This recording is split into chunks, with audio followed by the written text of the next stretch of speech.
And the result being that what he's got is a torn patella tendon. A lot less than what it could have been. No ACL problem, no MCL problem. Happened yesterday, of course, during the game on this play that still is very tough to watch. And when you watch it, you would think the injury is going to be a lot worse. And apparently it was an injury that he had on a minor scale down at Delmarva coming through the minor leagues. So 6 to 8 weeks. Wish him well. Hate to lose him. Brian Roberts certainly looking on because 2005 he had that horrific elbow injury right at the end of his season. And the Orioles take the field. Let's go to our PA announcer, Ryan Wagner. Ladies and gentlemen, we ask that you please rise and that gentlemen remove your hats. Last week, 12 innocent lives were lost and 58 other victims were wounded during a mass shooting just to our south at the Washington Navy Yard. In memory of those who tragically lost their lives and in respect for the families, friends, and colleagues they leave behind, we ask that you please join us in observing a reflective moment of silence.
You by Blimpie. Get the most for your money with Blimpie $5 deals. Choose from 4 of your Blimpie favorites. Blimpie, America's sub shop. And by T-Mobile. Now your choice is simple. T-Mobile, unleash.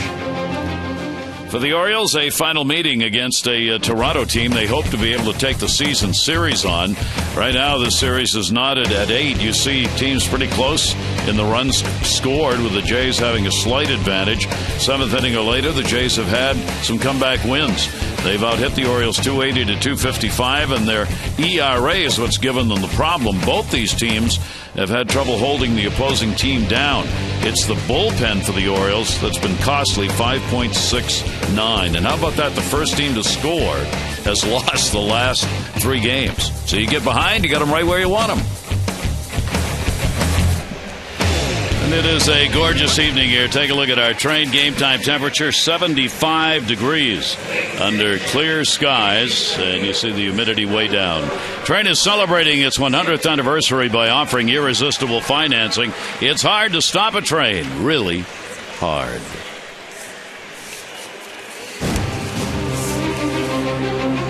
Take a look at the lineup for the Jays tonight. Reyes, Kawasaki, Lowry, Lynn, Sierra, Ghosts, Arancibia, Goins, and Pilar. With Brett Lowry this season against the Orioles, 7 home runs and 20 runs batted in. And our scouting report on Chris Tillman. Well, a believer. I mean, he's made everybody a believer when he pitches. 25-10 the last 2 seasons. This year, the Orioles 20-11 in his starts. He's pitched well, not lately, but early on they scored him a bunch of runs. Trying to pitch 200 innings. The Ironman, 194 in the 3rd innings. Guthrie, Ponzone, Rodrigo Lopez, and then Daniel Cabrera, the last 4 pitchers to have 200 innings. Only 86 innings pitched last year. And then Select Company, 16 wins, 200 innings pitched, 25 years or younger. You got to go back to Jeff Ballard. You got to go back to Dennis Martinez, who won over 245 games. And then Mike Messina, on his way to Cooperstown at some point with 270 lifetime wins. So Chris trying to get back on track. You can see the home runs, 31 of them, 21 of them here at Camden Yards. So, but when he does give them up, and you're going to give them up in this ballpark, maybe not against this lineup because they're wounded, but usually solo shots. For Chris, he comes in with the 3rd most home runs surrendered and the 3rd most runs allowed among American League pitchers. Here's Reyes, and he will take the pitch for a strike, and we are underway on the final homestand of this season. The Orioles' elimination number is 2. Any combination of wins by Cleveland or losses by the Orioles, it equals 2, and the Orioles will be officially out. That'll go to center. Jones is there to get it. Reyes is retired. Now take a look at the defense. Gold Glovers all around the outfield. McLeod with 1, Jones with 2, Nick Markakis with 1, Flaherty, Hardy a Gold Glover last year. Davis maybe on his way. Does lead the world in home runs, extra base hits. And Matt Wieters, as it seems, the whole entire month of September behind the plate. A couple of Gold Gloves. There is Ryan Flaherty. He will take over from Manny Machado. 17 games last year at third base for Flaherty. 7 starts. This year, only 3 games played at first base, and all of those came coming off the bench. This is his first start at third base for the Orioles. The delivery will be taken on the inside corner off-speed pitch. Kawasaki will take it for a strike. Numbers for Kawasaki this season, playing in his 91st game.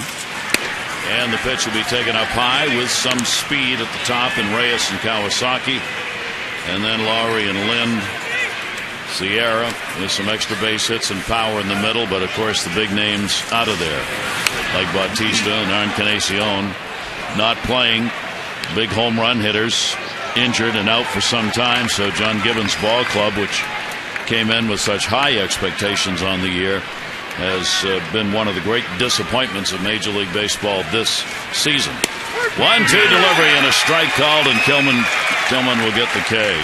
Well, they got the curveball over early, so all of a sudden, if you're Kawasaki, and then he just throws a great changeup, this has been the pitch of the month in a way. He just pulls it, he gets full, takes it, dives out of the way, catches the inside corner.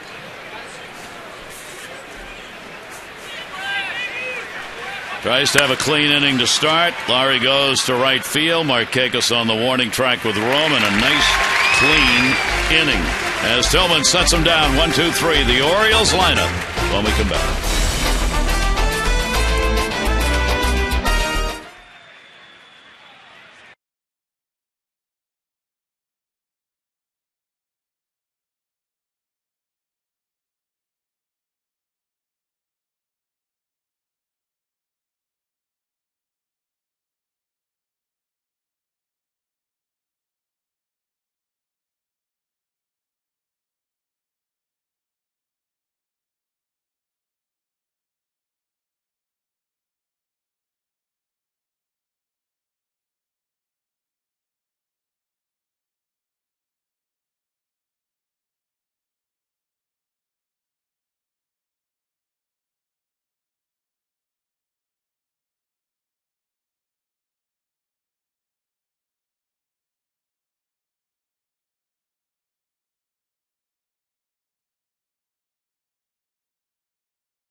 Fans, when you're out here at the ballpark, be lots of surprises, surprises for young and old here all week. Let's take a look at the starting lineup for the Orioles. Roberts, McLeod, and Jones, Davis, Wieters, and Markakis. Hardy, Dan Johnson will get a start as the DH, and Ryan Flaherty. Good numbers for Adam Jones season-wise against the Jays. Take a look at Todd Redmond. Well, hard to ignore. John Gibbons talking before the game. He brought him up out of the minor leagues. Actually went to spring training with the Orioles. He's really pitched well. September song. His whip is that's walks per hits per innings under 1 a game, 3-0 in his last 4 starts. And then when he throws his slider in the month of September, they're only hitting 0.65 on the year. His best pitch at 215. And Brian Roberts will go after the first pitch to center field. Ghost is there, almost in place. And Roberts is retired on 1 pitch. I'll take a look at their defense. I told you a lot of different faces. Pilar in left goes Sierra. Sierra, really good young hitter. A lot of skills, but trying to learn at this level. Lowry, Reyes, Goins, Lind, and then Aaron Sebia has had a really tough go of it. So there are the numbers, and I mean, glowing.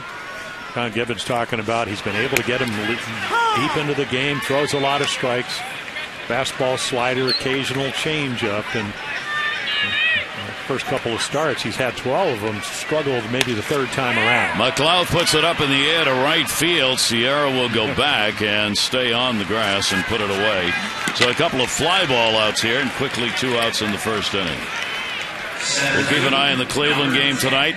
When we talked about the Orioles' elimination number being 2, the Indians are the 2nd team of the 2 wildcard teams, Tampa Bay and the Indians. So it's the combination of Indian wins, Orioles losses, equal to Orioles eliminated. No score in Cleveland tonight. They're playing the White Sox. They're in the first inning. Here's Adam Jones. Adam's got a 2 for 5 with 1 home run off the 28-year-old right-hander Redmond, and gets a chance back at the team that decided not to keep him when the Orioles, as Jim said, put him on waivers in February. Toronto claimed him in March, and 6-6 in his starts this year with the 12 starts, 15 appearances. Jones on the slider down and away. Yeah, that is the equalizer, especially when you can keep it in that area. And I saw him throw once in spring training, and a little bit of a wow factor, not velocity, but movement. He had a nice sharp slider, and the ball moves all over the place. Jones will take it outside. 2 ball, 1 strike count, no question. Final week of the season, Adam's going to see a lot of those pitches. Everybody's been looking at the scouting reports, and Adam, trying to generate some offense on a team struggling to do so, has been chasing again those pitches away. That's a good pitch, and a 2 ball, 2 strike count. Right by him. Well, and what's happening, because a lot of at-bats, a lot of difficult games. I mean, the late nights, the 18-inning games are almost 7 hours, but you're seeing from the Orioles, at least my eye tells me, a lot of slow bats. Yep. They look exhausted. Ground ball. That one's going to be fouled back. You take a look, 30 doubles, 30 home runs, 100 RBIs. That's a heck of a season among outfielders since '54 with the Orioles. Frank Robinson, Brady Anderson, Albert Bell, and Adam Jones, when they've played the outfield as their primary position. 30 doubles, 30 homers, 100 RBI seasons. I mean, that's tremendous output to get to that level. Towering fly ball left field. Again, though, it's not going to have enough on it. Pilar is there, and he will put it away. So Redmond comes in getting 68% of his outs on fly balls. That's what happens here in the first, 3 of them.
first time since he's been called up. He'll miss a game.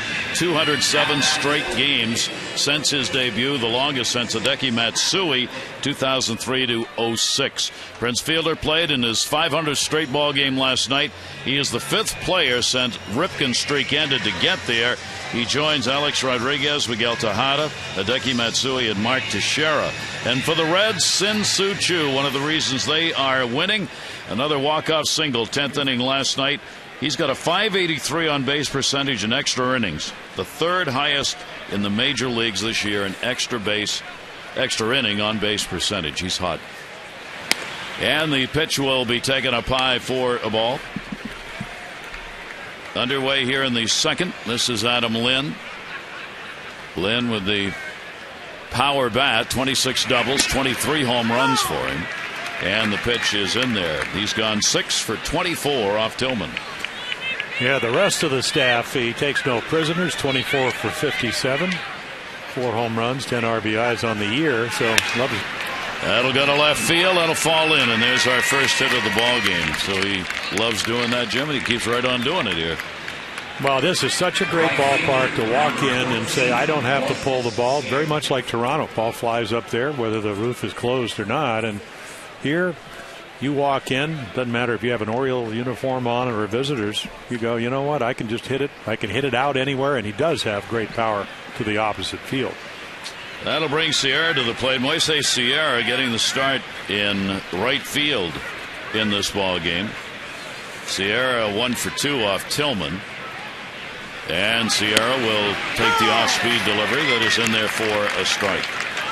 For Tillman this year against Toronto, first game non-decision to run on 4 hits, 6 2/3. Second game he won, 3 runs, 10 hits over 5. Third game he won, 3-run, 8 hits over 6. Then the last outing on the 14th of this month, he took the loss as he gave up 4 runs, 6 hits in 8 innings. Good stop made by Wieters. So Tillman 2-1 this year, 3-3 lifetime against the Jays.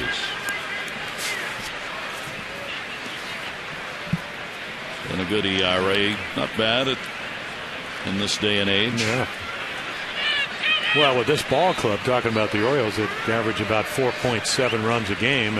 That'll work. Sierra will take the pitch inside.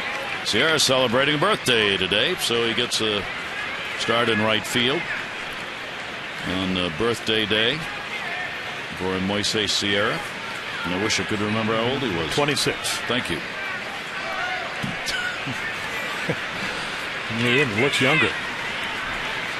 2-1 count. Short lead at first base. And the pitch will be taken inside. Well, those are the kind. I ran into Chad Mottola, the hitting instructor, and he said when you had Bautista, Encarnacion in the lineup, you could hide Moises about 6th or 7th, but then you move him down. He's hit 4th a couple of times. But those are good takes because young hitters usually swing at that pitch. And then if you don't, you got your hitters count here at 3-1.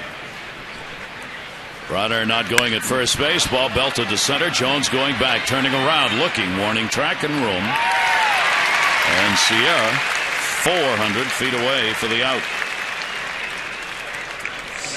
Well, take a look. These are the fastball numbers, and while the numbers really aren't alarming because, again, 192 to 218, still a very low average.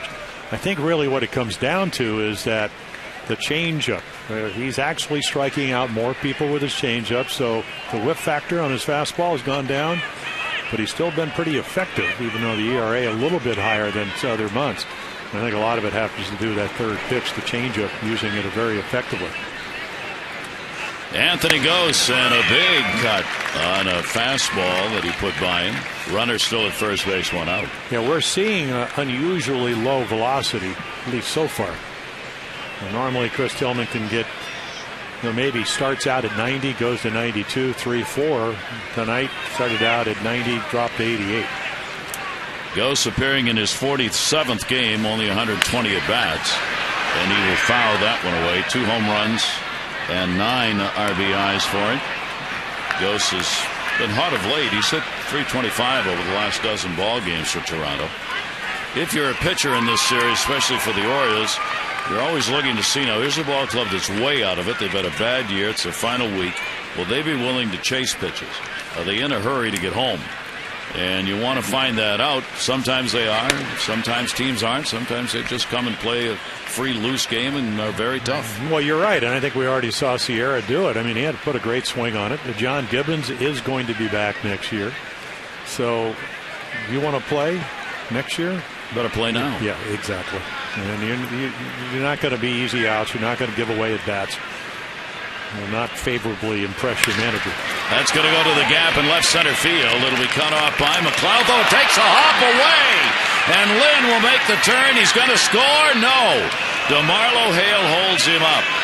DeMarlo Hale had the arms going, waving him home. Lynn that time not only didn't run through the sign, he didn't take the sign. He just stopped. Well, he doesn't run well. And Rivera's over there. I'm sorry. Rivera's coaching at third. Yeah, he didn't run well in the first place. And I thought Nate McLeod made a nice play because now if Ghost is nobody on, it's going to be a double. But he circles around and then the backspin, he may either hit some kind of no seams in the regular grass here. It just spins straight left, and Nate runs it down. Rivera does hold him up, even though McLeod, he can go get him, but doesn't have a strong throwing arm, so a little bit of a break. Luis Rivera came back to him when he realized he wasn't going to go and quickly tried to get Ghost back to second base because Ghost thought he was going to try and score and made a big turn at second. So he gets the double. Runners, two of them in scoring position. And here is Arencibia. Arencibia, the catcher, 3 for 11 with a home run. Lifetime off Tillman. 1-0 delivery to him, and that'll be outside. And Tillman will fall behind 2-0. Yeah, you would think this would be the guy you want to have to the plate. He had gone, to 23 games without a home run till last night. 5 in his last 51 games since the All-Star game. And then the other alarming number, if you're a J fan, 148 on the road, but with power. 8 home runs. Arencibia with a 2-0 count. And we'll take the big cut. He's hit just $171 with runners in scoring position, and he has had the second most chances on the team. Encarnacion with 119 at bats with a runner in scoring position, and Arencibia with 117, hitting just 171 with 46 strikeouts, and that's what Tillman wants right here. Here's the 2-1 delivery on the way. Not this time. Down the line, foul. So he'll come back as he whipped it, and on the foul side, it'll go 2-2. Well, there's the changeup, and he does get away with it. But it does allow him to get back into the count, and now all of a sudden you have some options. Chris Tillman throws about 48% of his curveballs for strikes, but it is a strikeout pitch. And he still has a strike to work with.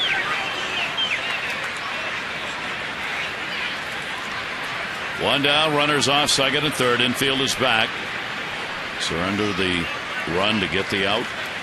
Arencibia waiting, and a check swing. He did not go around on. So a full count, 3-2. Tillman having to work hard right from the get-go as he goes after victory number 17. He is 4th in the American League in wins with the 16 that he has picked up. 2 losses, last 2 starts, Boston and Toronto. And he does get the fastball in there and by him. So there is a 47 strikeout now and 118 at bats, and right here velocity goes up. Boy, this is how you can see the backspin, a little four-seam fastball, a little bit of a lift. A guy that loves to strike out, or at least I don't know if he loves it, but that's 146 strikeouts on the season. 465 at bats. Ryan Goins coming up. A chance to get out of the inning for Tillman. Goins, second baseman, 0 for 3 off Tillman, and he'll take the pitch. Goins out of Round Rock, Texas. He is 25 years old, selected by the Jays back in 09, 4th round. First season of major league experience coming this year. 0-1 count.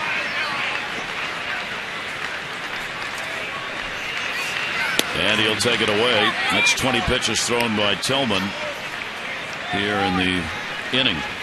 Yeah, average is about just under 17 pitches per inning as it goes. 16.9.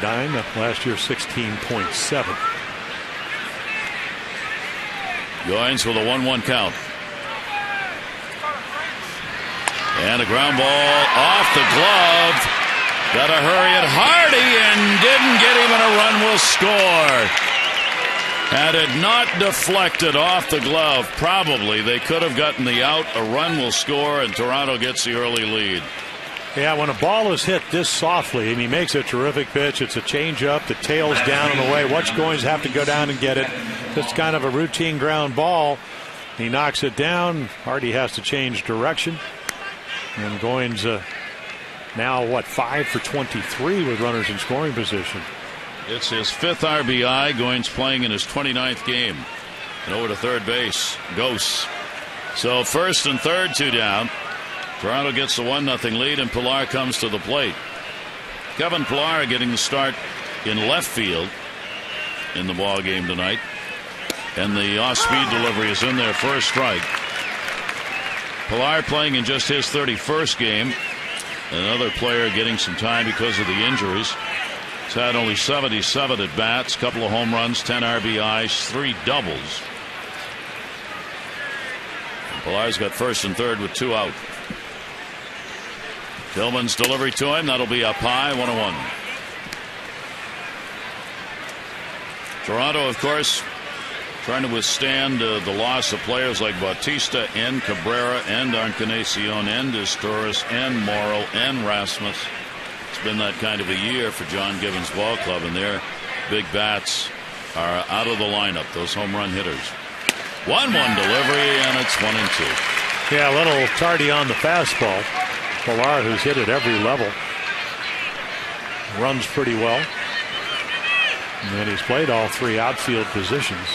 And he can help you anywhere, but at the end of the day, can you hit up here? And they'll get an idea to see over the last, well, at least over the last week, but over the last couple of weeks. Runners off first and third. The 1-2 delivery on the way, and he got him. So Tillman gets his 3rd strikeout, but the run in on 3 hits and 2 left on base. And the Rays take the early lead.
From Park Hall, Billy have won 500 for being selected. You get 100 more for every Orioles hit during our game, plus an extra 500 for any Orioles home run in the 5th inning.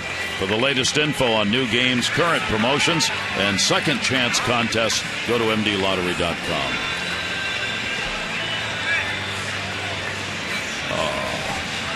Perfect fleece. But just a little on the cool side. Yeah, the hoodie. Well, there's a hoodie. The hoodie will come out. It's a great seat for the game. Davis, Wieters, and Marquegas. And Chris Davis will take it away for a ball. Davis continuing with a sensational season with the 52 home runs, the 136 RBIs. Redmond's pitch to him will be skipped in the dirt. Chris is now second in runs batted in, one behind Cabrera, who continues to struggle with injury problems with the Tigers in and out of the lineup. Cabrera's not going to catch Davis in the home run category. Chris with 52. Cabrera's got 44. 2-0 delivery on the way, and that's a strike. Yeah, it looks like it's going to be a big strike zone that Ron Culpa, the home plate umpire, I mean, that ball probably over the plate, but certainly could have been called low. 2-1 delivery on the way, and that's their first strike as well. 2-2. Chris questioning it. Chris Davis leading the major leagues in both home runs and extra base hits, and has rocked them, including that one in Tampa Bay. Yeah, a little hanging breaking ball from Chris Archer. 2-2 delivery to him, and that will be outside, and a 3-ball 2-strike count. So what does he have? 16 home runs against the Jays in the last 2 years? I'd like to be in that pitcher's meeting. Well, when you play him in this ballpark and in Toronto, you got a pretty good chance. And you're in that big and that strong. 3-2 delivery on the way, and that'll be 5 out. Well, John Gibbons, who manages the Jays, said, well, how big and strong is Chris Davis? So he's been watching. As has the baseball world this season. Gibby, a former catcher. Had some power himself. 3-ball 2-strike counts, but nothing like this. No. And Chris will swing through it on the strikeout. Redmond gets it, one away here in the second inning. Help the Orioles Sinai Hospital and Care First support a great cause and save with the American Heart Association's exclusive 50% off ticket offer. It includes the remaining games of this series. Visit Orioles.com/AHA. Get 50% off tickets by donating $10 to the American Heart Association for each ticket purchase. Great cause, Orioles.com/AHA. Hard hit ball, right field, base hit, Matt Wieters. Wieters going after the first delivery, and the Orioles have their first base runner. Yeah, you kind of saw what Todd Redmond's all about. He likes to establish the strike zone and get ahead early, but then likes to pitch up, and that's what he did against Chris Davis. Got a couple of questionable ones, and then check this out. This is the low fastball first strike, much more hittable. Now, I'm not talking about the slider. I'm talking about his heater. And amazing thing when you look at our press guide, because he was in our spring training. I mean, 2009, 10, 11, and 12, he was down at AAA in the Braves organization. So I'm sure he learned to pitch pretty well down there. Pitch is going to be away. He's working 70 innings coming into the ball game with the starts, 12 of them, and 15 total appearances. He actually started out of the bullpen and then was turned into a starter when this ball club started having problems with some injuries to starters. Third outing against the Orioles this year. And Markakis will take the pitch away and gets ahead on the count 2-0. He appeared on the 13th of July against the Orioles. 3 runs, 4 hits in 4 innings. Had 6 strikeouts over the 4 innings in that game. Then on the 13th of this month, he took the loss, 1 run, 3 hits, 6 and a third innings against the Orioles. He was non-decisioned, I'm sorry, in that ball game. 2-0 count. And the pitch will be taken away. So he has no record against the Orioles in the games he has appeared against them. Yeah, you look at his last, we told you he's 3-0 in his last 4 starts, but in those same starts, 7 strikeouts in 3 of those 4 games with not a whole lot of walks. Throwing a lot of strikes. And the delivery is outside. Markakis never got one to even look at. Take a look at his variety of pitches. So not a radar type guy. 89 and 91. You can say 65% at fastballs. They hit 236. Doesn't use his changeup, but when he does, yet to been hit. And I told you about the pitch that was the most important one, the secret weapon, the slider. Tough on righties. The average at 215. Great double play ball pitch when they get a guy like J.J. Hardy, who's a great fastball hitter, comes to the plate. Hardy's got a 1 for 4 off Redmond. The Orioles trailing 1-0. Have runners on at first and second with only 1 away. The fly ball pitcher looking for a ground ball here. That'll be in there for a strike to Hardy. And they play him up the middle. Very rarely do you see American League shortstops, Jose Reyes. There he is. I mean, normally you'd see him right about here. Usually kind of like a pre-dent defense on the left side. In there for a strike. Hardy hitting .210 against the Jays this year, 3 home runs. And even with a .210 average, he's got 11 RBIs against them. Davis leads in RBIs with the 18. Jones has got 12, and then Hardy with 11 against Toronto. Wieters off second base. Markakis off first. Hardy a little looper. That's going to be a base hit into left field. Pilar up with it. Throw will come into the cutoff man. The Orioles have loaded him up here in the second inning with only 1 away. A nice little at-bat by J.J. Hardy. You can almost tell if you have a good slider what you're going to get, and this is exactly. So there's the slider, but look at this plate coverage. Goes down, really throws the bat head. And then Matt Wieters, he has to make sure it gets over Reyes' head, otherwise he's going to get doubled up, so he can't score. So Dan Johnson, who's had very little time with the Orioles, only 1 at bat in September, gets a shot here with the bases loaded and 1 out. That's what those are the chances Dan has not had as you take a look at those numbers. The only 1 at bat since being acquired to offer some late season power.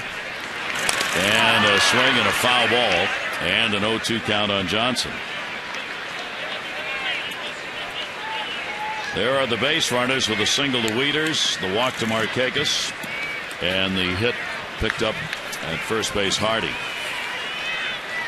So Dan down at AAA, the Yankees affiliate in Scranton, Wilkes-Barre. Had a nice little year, 21 home runs, 70 RBIs. He has never had a problem hitting at the minor league level. 0-2 delivery to him is going to be popped in the air. Lowry is back in foul territory, and he's got it. Infield fly rule is in effect on that. Johnson is retired, and there are 2 down.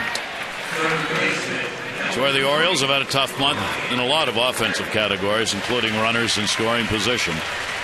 Orioles coming in hitting .266, .226. The Orioles this month, it's just been a very long month. Well, that's part of the 5-game losing streak. They've scored, 4 or few runs in all 5 of those games, 16 out of the last 20. And they're not the only team that struggles, because if you don't hit with runners in scoring position, you're not going to score runs. It happens. Just hope it doesn't happen for any length of period. And Flaherty puts it up in the air to right field. And with 2 down and the sacks full, Orioles are going to leave him there. Sierra puts it away. So no runs, 2 hits, 3 are left on base, and Toronto's got the lead.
Culinary adventure, from the fresh local seafood to an array of Zagat-rated restaurants. You can learn more at SavorsSarasota.com.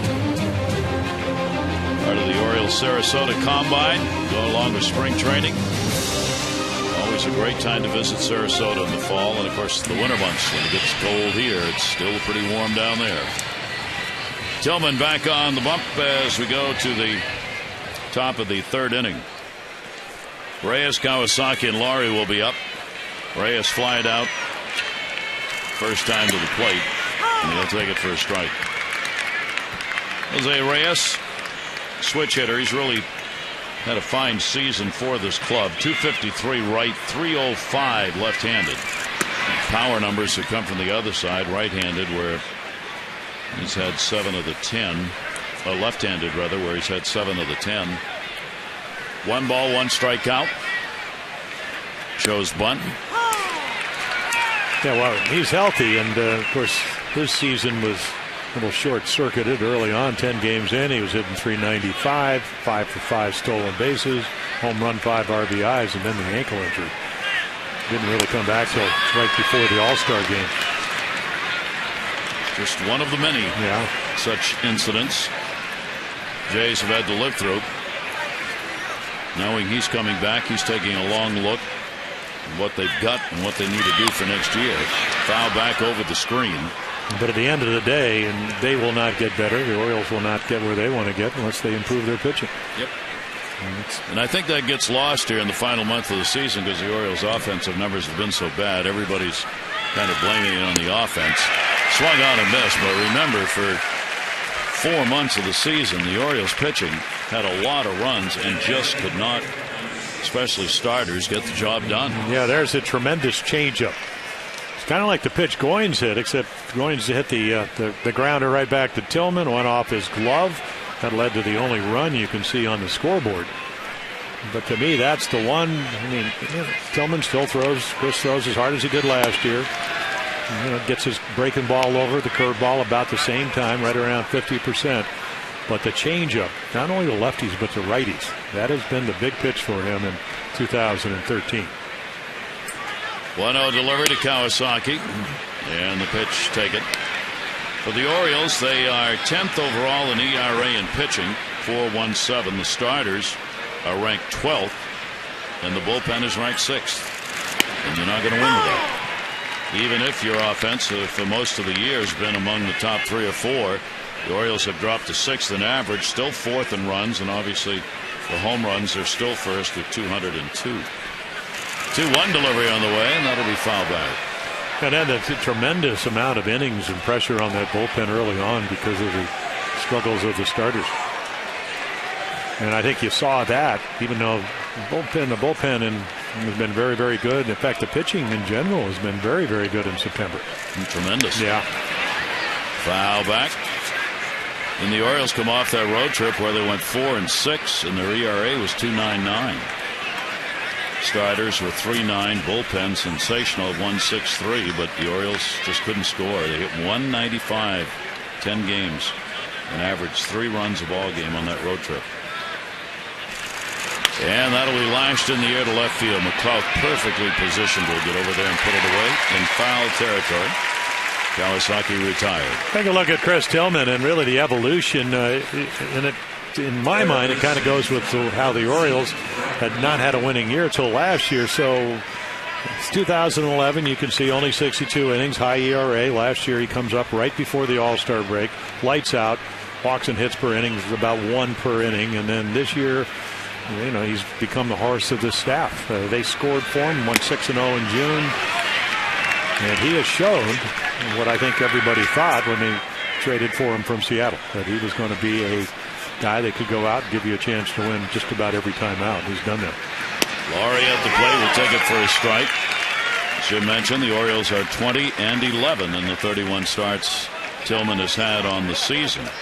It's a very solid number. An opponent's 9th lowest batting average in the league, and he gets him. So Tillman's got 5 strikeouts, 2 more in this inning. He retires the side in order. Second clean inning out of 3 so far.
play at Hollywood Casino at Charlestown Races. The Orioles continue to lead in home runs, 202, and well behind them, Jays, A's, Mariners, and Tigers. You see the American League average at just 161. Orioles relying on home runs for 44% of the runs they have scored this year. Cleveland's picked up a run top of the third inning. Brantley with the RBI base hit. Indians lead the White Sox by a score of 1-0 now in the top of the third. Here's Brian Roberts. And a sign for Manny, who is at the ballpark tonight. So he'll see him. Yeah, I think we all echo those sentiments. Fouled off. Again, if you missed it, better news than had been anticipated regarding Manny. It is a patella tendon that has been torn, not an ACL, not a medial collateral. 6 to 8 weeks with conservative treatment and rehab. Then they'll have him back here in about 6 weeks to check on it, see whether or not the conservative route is working. Yeah, and they are going to get a second opinion. I thought Richie Van Sells, who's been here for about 30 years now, the Orioles head trainer, said that ligament keeps your patella centered over the kneecap, and had a little bit of a prior bout with it, not as severe when he was coming up through the minor leagues. And yesterday he tore that ligament, and apparently conservative, just rest. And he will get that second opinion, of course. 2-2 delivery foul back, and as the Orioles said, when you do the conservative treatment, you take a look at 6 weeks. If that doesn't appear to be working, the idea is there's still time, if you had to do an operation, to do the operation and have him back in spring training. That's kind of the approach at the moment. Brian Roberts leading it off. 2-2 delivery to him. Out. Fouls that one away. Tell you about Ron Kalpa, our home plate umpire. Indeed, the consensus seems to be that he favors the pitchers. Probably get a little advantage when he's behind the plate. Strike zone a little bit liberal, maybe. He's a 14-year veteran. Started back in '99. Did the 11 World Series. Here's the 2-2 delivery, and that'll be fouled away. Well, he's certainly in the proper position. You know, one of these umpires that he's going to move for the catcher. Saw him right there. Aaron Sebia moved to the outside corner, right over his shoulder. But not, and you got to be on one side of this. You can see he's on JP's right shoulder. But if he does go away, he'll move right with him.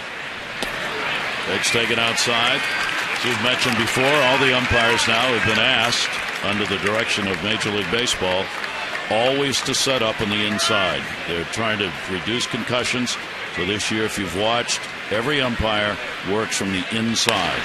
In the air to right field. That is way back in. Goodbye, home run. Brian Roberts delivers number 7. Orioles tie the ball game up. And for Roberts, a homer yesterday and another one here at home. Yeah, you got to go back to that 2-2 pitch when the emergency hack. Redmond throws him a fastball that he just kind of flick foul. Otherwise, he never gets to see 7 pitches. And on the 7th one, on the 7th day, on the 7th pitch, right in the middle of the plate, been a lot of high fly balls. This is the first one Orioles have been able to center. Well, the Orioles get it tied up with yet another of those home runs. 203 on the year. And Brian Roberts makes it a 1-1 ball game. That is hit number 3 for the O's. Nate McLouth, the 0-1 delivery. And that ball in the air to right field. That's way back, and back-to-back home runs. Roberts and Nate McLouth. They are the muscle men of the Orioles. And they give the O's a 2-1 lead.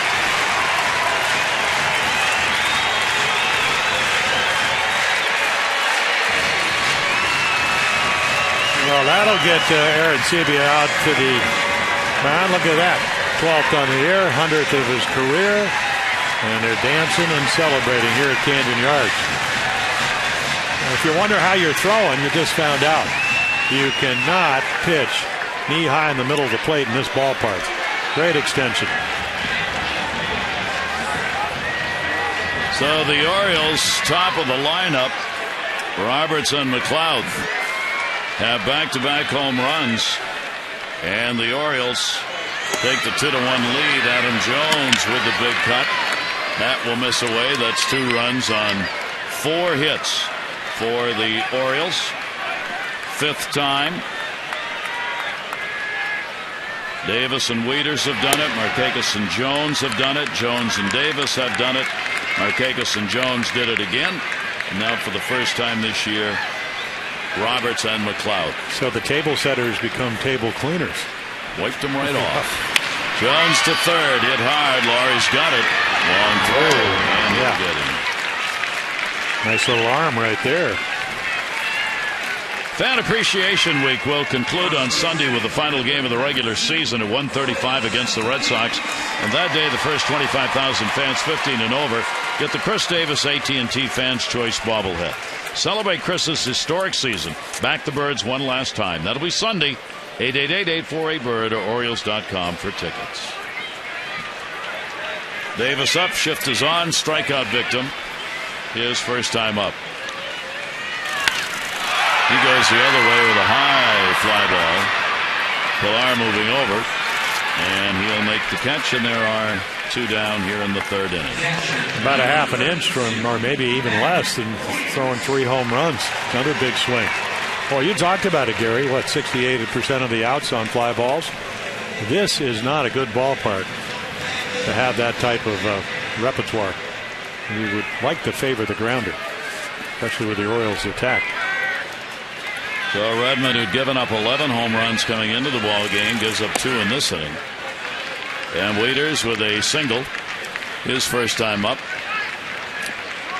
is up with nobody on and 2 down. Ground ball towards first base. Lind will play this one himself to the bag. So that'll do it. The Orioles 2 runs, 2 hits, no errors, nobody left on base. Roberts starts it out, leading it off with his first home run against the Jays this season. Followed up by Nate McLeod. McLeod driving it deep. And the Orioles have a 2-1 lead.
Chris Tillman's high this year for his career is 9 strikeouts in a ball game. He has picked up 5 already in this one. Got 1 in the first and came back in the second with 2, and then in the third he got 2 more. So 5 and no walks surrendered by Tillman. Well, what he's been able to do in only 3 innings is establish his curveball, his changeup, and his fastball. And anytime you can have more than 2, and he's got a really good curveball tonight. They're going to punch some guys out. Adam Lind will lead it off. Lind, Sierra, and Ghost coming up as we go to the top of the 4th inning. RBI single by Goins in the 2nd inning for the Jays. The 2 home runs by the Orioles in the 3rd inning. 2-1. Lind now 7 hits in 25 at bats, lifetime off Tillman, and continues his strong year against the Orioles. Came in hitting .421 against the O's. 4 homers, 10 RBIs this season.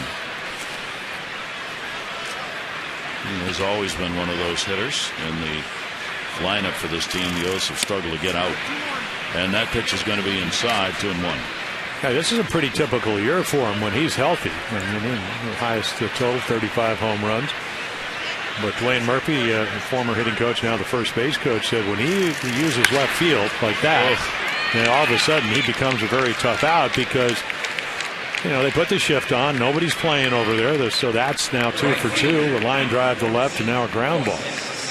When nobody was playing, I mean, he could have walked down the first base on that one. But it earns you pitches on the inner half when you do that. I mean, the next time up, so if you're Chris Tillman, you either have to pitch him differently or you have to defense him differently.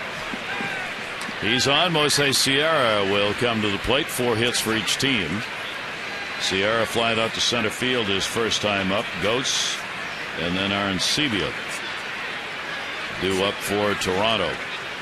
Series tied at 8-8 for these two teams coming into this ball game, as the Orioles have struggled against the East this year with a 32-38 mark, and that has cost them dearly. Last year they ran up 43 wins and 29 losses against the East. This year, not the same. Boston being the only team they have a winning record against in the Eastern Division, along with the 8-8 tie with the Blue Jays. 1 ball, 1 strikeout. But Showalter's team, you can talk all you want about how tough the East is, but folks, that's where you are. So get used to it and start playing. Well, he's first thing he said when he came over. No one's crying for us. Man, they don't care if you get hurt. I mean, you know, you think anybody felt sorry for the Red Sox last year when they had 26 guys spent 29 different times on the DL on their way to 69 wins? I think that's what Buck means when you hear him say all the time, I don't want to hear any woe is me. The woe is me stuff doesn't cut it.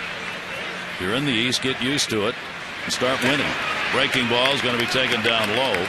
I do think the unbalanced schedule is atrocious, an atrocity for baseball. Teams vying for the same spot should be playing the same opponents. That's the only thing I wish there was a balanced schedule for. We don't have that, and you go on. 3 ball, 1 strike count. Sierra, and lifted his back foot as he took the pitch. I don't know why. He is on with the first walk. Surrendered in the ballgame by Tillman. You can win a hitting lesson with Adam Jones. Join Masson's Touch 'em All rewards for your chance to win the grand prize. Just go to massonsports.com to sign up. So the Jays start the 4th inning with 2 on. And Anthony Ghost, who picked up a double his first time up, comes to the plate. The lineup, it's got a lot of left-handers in it for the Jays. In at third base, Flaherty looking for a bunt. Boy, was he late on that one. In the midst, swinging 0-1. Yeah, 91, I think, off of Chris Tillman, at least from watching him pitch all year long, especially the last 2 years. Probably more like 95. Very deceptive. You know, 6'5", got a little quirky with his front leg, and there's a changeup, so he can get you out 3 different ways. I mean, you couldn't say that a couple of years ago. A lot of work spent today. Bobby Dickerson, the infield coach, had them all out at third base early this afternoon working. Flaherty was one of them. Valencia was another. Scope was another. All 3 can play third base, and he took them out on the field, and he was just going over what you're going to do out here if you end up playing at third. Because as we said, this is Flaherty's first start there, so you just kind of rekindle the mind on what needs to be done. He had them all gathered. He will he will have his eyes riveted at Bobby Dickerson. And with Manny, and we're looking at him right there, it's kind of like Brooks Robinson with his 16 Gold Gloves. You never had to worry about depth or positioning. Swing and a miss. He got him. Strikeout number 6. So again, you've established it here in the 4th inning. You'll throw your hook, you throw the change up, and then you throw the high rider right by him. This is pitching. Terrific pitch. Didn't need to throw him a strike. Count dictated that. Try to catch up with that. Arancibia coming up. This part of the order has really struggled trying to get people home. Ghost coming in with a 154 average with runners in scoring position. Aaron Sebia 171. And a swing and a miss. Aaron Sebia, strikeout victim, his first time up, and he came up with the runner on and could not get the runner in scoring position in. Well, Tillman trying to work his way through another tough inning. He had one in the second, giving up only a run, leaving 2. 0-1 delivery. Aaron Sebia check swing. Did he go? Nope. Cristione down at first base.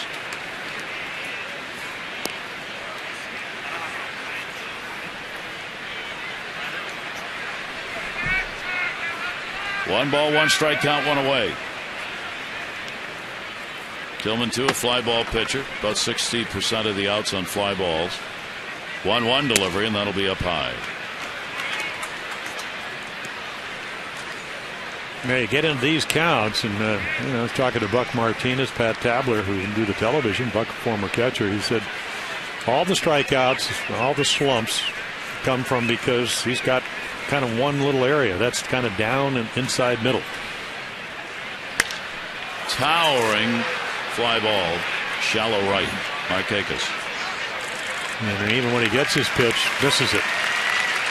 2 down. So Aaron Sebia retired. Ryan Goins, who had the RBI base hit in the second inning, will get another chance at it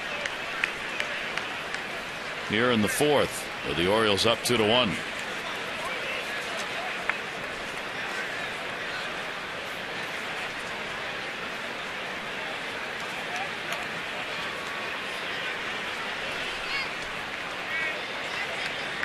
Goins, the start at second base. He'll have the full shift put on against him in the infield. And he will take the pitch for a ball. There you see the Orioles shifting it over, leaving Flaherty, the third baseman, on the third base side. And then they play him very shallow and left, and just in case he pokes one out. And McLeod playing pretty much where he should. 1-0 delivery to him. That's going to be their first strike. And Tillman evens it up at 1-1. Yeah, Ryan Goins came up, and there's the pitch count for Chris Tillman, but came up, and they like him at second base, former shortstop. Gives him some range.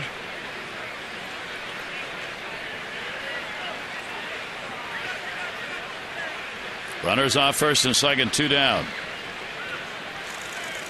That'll be fouled right straight back. Jumped on it and couldn't square it up. Yeah, the only problem, and you had talked about earlier, are you going to chase pitches? And not the first guy that's done it tonight, but that ball right about where the Blue Jays was.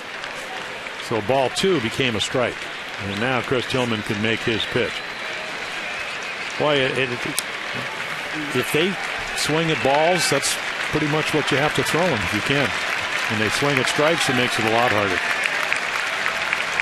1-2 delivery on the way. Going swings and misses. Another 2 Ks in the inning. 7 in the ball game. No runs, 1 hit, no errors, and 2 more are left on base. Tillman works his way out of it as the first 2 had reached.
extended to Manny Machado while Tillman goes after his 17th win of the year, starting out with a lot of strikeouts and getting help from Roberts and McLeod with back-to-back home runs in the third inning.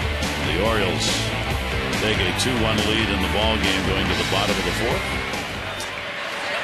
And Nick Markakis will take the pitch inside for a ball. Lots of great communications here at the ballpark. Tweets, emails for Manny Machado, who's here today. Ground ball right into the glove of Redmond. He'll make the play. Markakis is retired. One down. Well, in our Major League Notebook in the page in, beware, we're talking about Cincinnati and Pittsburgh. It's all settled in the National League as to who's going, but what positions are they going in? Cincinnati secured a third playoff spot in the last 4 years with their victory yesterday. 8 minutes after they had, the Cardinals defeated Washington. That clinched a wild card, at least for Pittsburgh. And Pittsburgh's got 3 games against Cincinnati this weekend to finish up the season that may well decide who's going to be finishing in what place. Certainly, congratulations. We talked about it earlier. Clint Hurdles, a team that had been under 500 for 20 consecutive years. So into the playoffs. Amazing. Yeah. Cincinnati's losing to the Mets tonight 4-1 in the third. Chicago's playing Pittsburgh. No score in Pittsburgh. They just started. Base hit for Hardy. J.J. Hardy delivers. He's 2 for 2 in the ball game off Redmond, and the Orioles have 1 on, 1 out. So that batting average came in at net 294 with a couple of home runs for the month of September. One of the hotter hitters, the hottest hitter. I think Weeder's second with 260. And a tough offensive year, but a couple of hits on breaking balls. Nice at bats. And the Orioles have 5 hits off Todd Redmond. That will bring Johnson to the plate. Dan Johnson, the DH tonight, will put one up in the air. Bermuda Triangle style with plenty of time to get into the middle of it. Sierra, and he'll put it away. 2 down here in the fourth inning. The winning fan design T-shirt has been announced, and on Thursday, the first 10,000 fans 15 and over at the O's Blue Jays game will get the Shaving Cream Pie T-shirt designed by Scott Thompson of Rockville. Go to the ballpark early. Make sure you pick up this unique item. Get your tickets and save in advance at 888-848-BIRD or Orioles.com. The Shaving Cream Pie T-shirt. Goes with your plaid Oriole hat. Does. We saw that on the way out to center field today. Nice hat. Yeah, nice looking hat. Very nice. Fans having him on around the ballpark tonight. Here is Flaherty, who flied out to right field his first time up. Ryan with a runner on at first base. Hardy. Orioles left him loaded in the second inning. Flaherty down to first and foul. Talked about the Orioles elimination number being 2 involving Cleveland. Any combination, wins by Cleveland, losses by the Orioles add up to 2. They're eliminated. The other numbers, Texas's elimination number is 6 with 7 games left. Kansas City is 4. The Yankees 3. 1 ball, 1 strike delivery. That's going to be popped up third base. Laurie is there, and he's got it. No runs on 1 hit, no errors, and 1 left on base, 4 complete here at Camden Yards. To the 1 O's.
late this afternoon.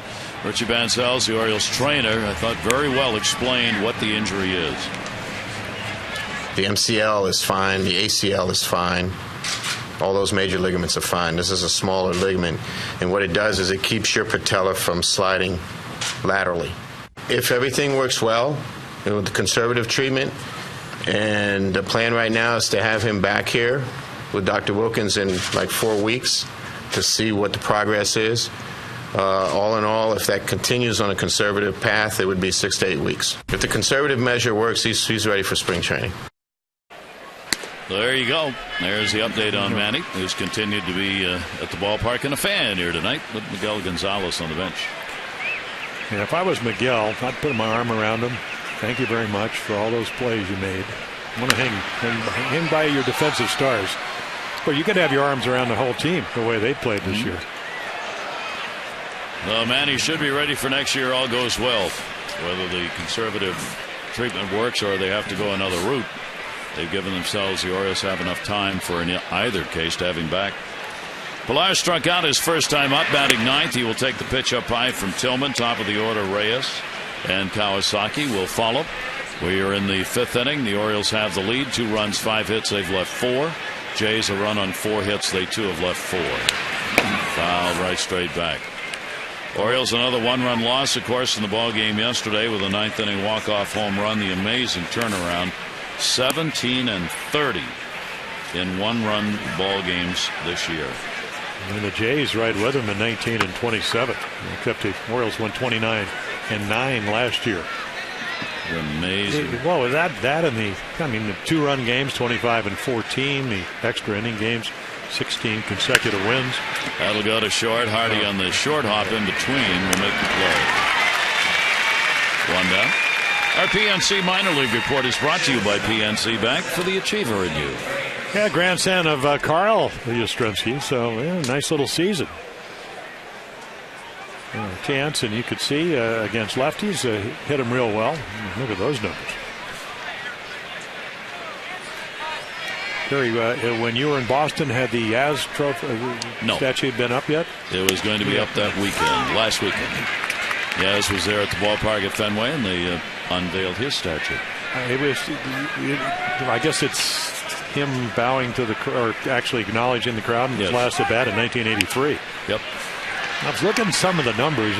Most valuable player in 1967. He went 7 for his last 8 in the last 2 games.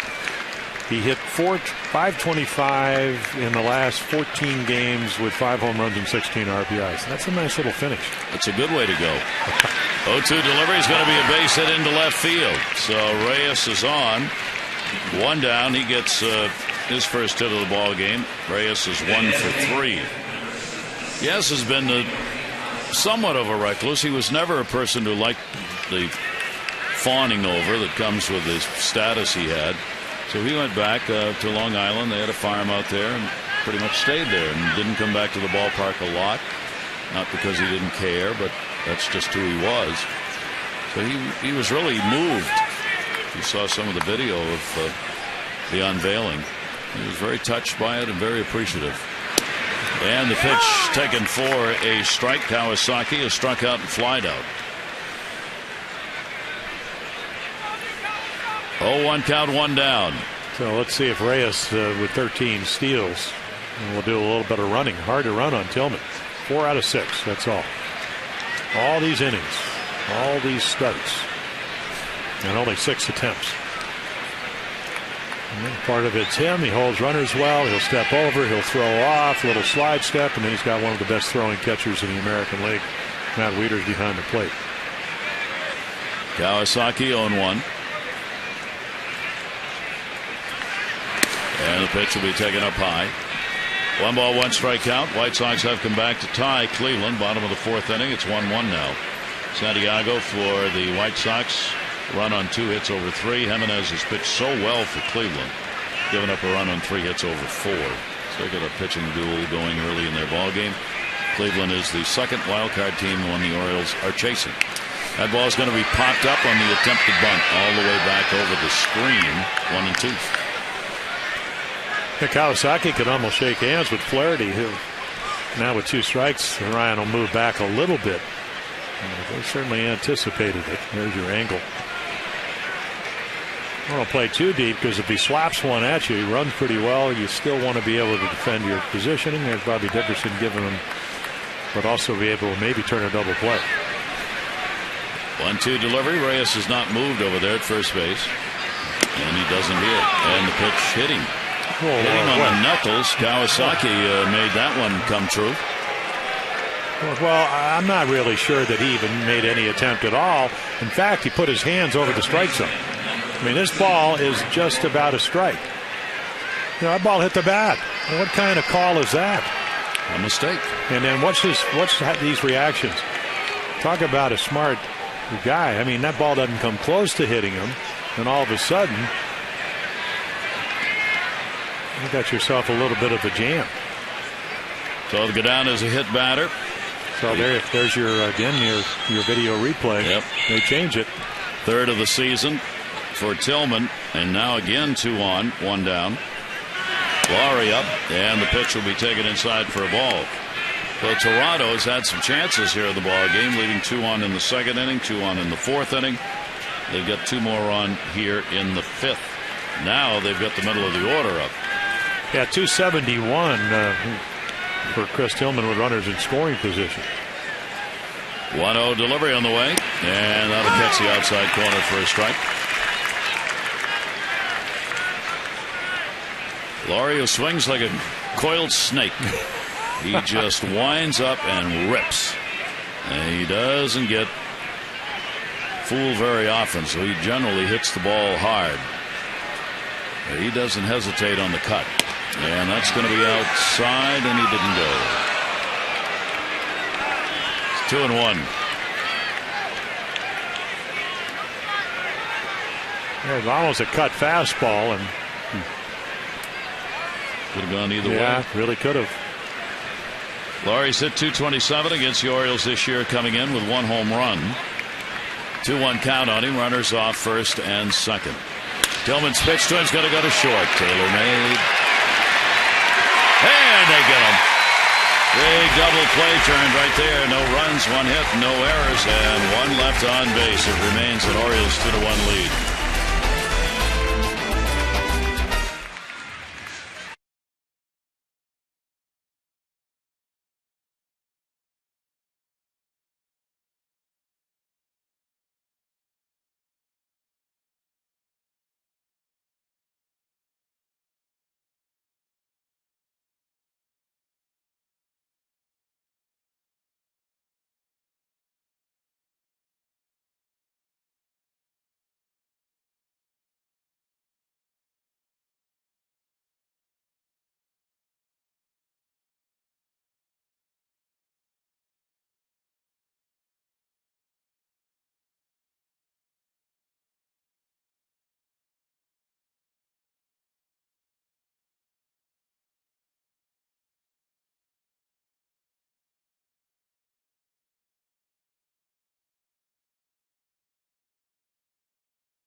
Take a look at our Lexus and Towson drive of the ball game.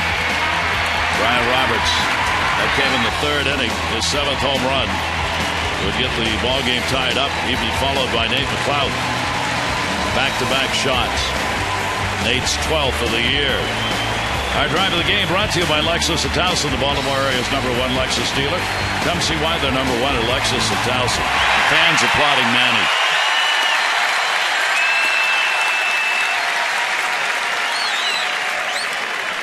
Shot of Manny up on the big scoreboard here, and the fans up to greet him. Brian Roberts up here, and the pitch will be taken up high for a ball. Roberts with the homer, and he is also flied out. Orioles trying to end their 5-game losing streak. 10-12 so far in the month. Now let's see if he gets another fastball here. So if you're going to give up home runs, you want to do it solo style. Into the seats and foul. Boy, the weekend took care of a lot of positioning for the postseason. There were a lot of questions going into the weekend. There aren't many left. Detroit's going to win the Central. They haven't clinched it yet. Boston, Oakland have already clinched the other two. Atlanta, Los Angeles have clinched, and we know it's going to be St. Louis, Cincinnati, and Pittsburgh all going to the postseason from the National League Central. It's just a question of positioning. Cardinals lead both the Reds and the Pirates by 2 in the Central. 3-1 delivery on the way. Roberts with the cut and the miss on it. Yeah, and then the Red Sox roll in for the weekend, and of course they're 1 game up in the home field advantage race. Oakland with 94 wins, the Red Sox with 95. So all the games are critical. The Orioles will still play a part in that, and not to mention they haven't been eliminated yet. Wow, as that slapped. Redmond getting out of the way as Roberts has his second hit of the ball game. And the Orioles will try and mount another rally here in the 5th inning.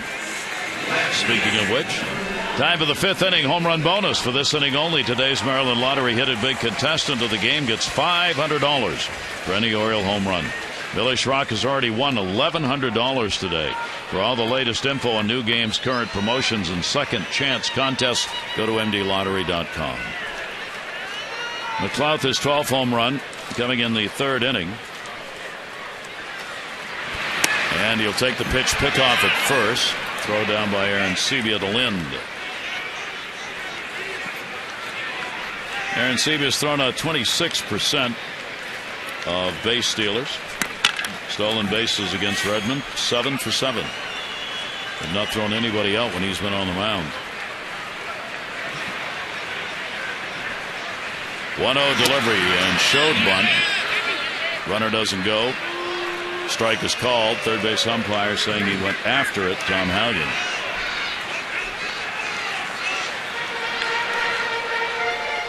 One and 1.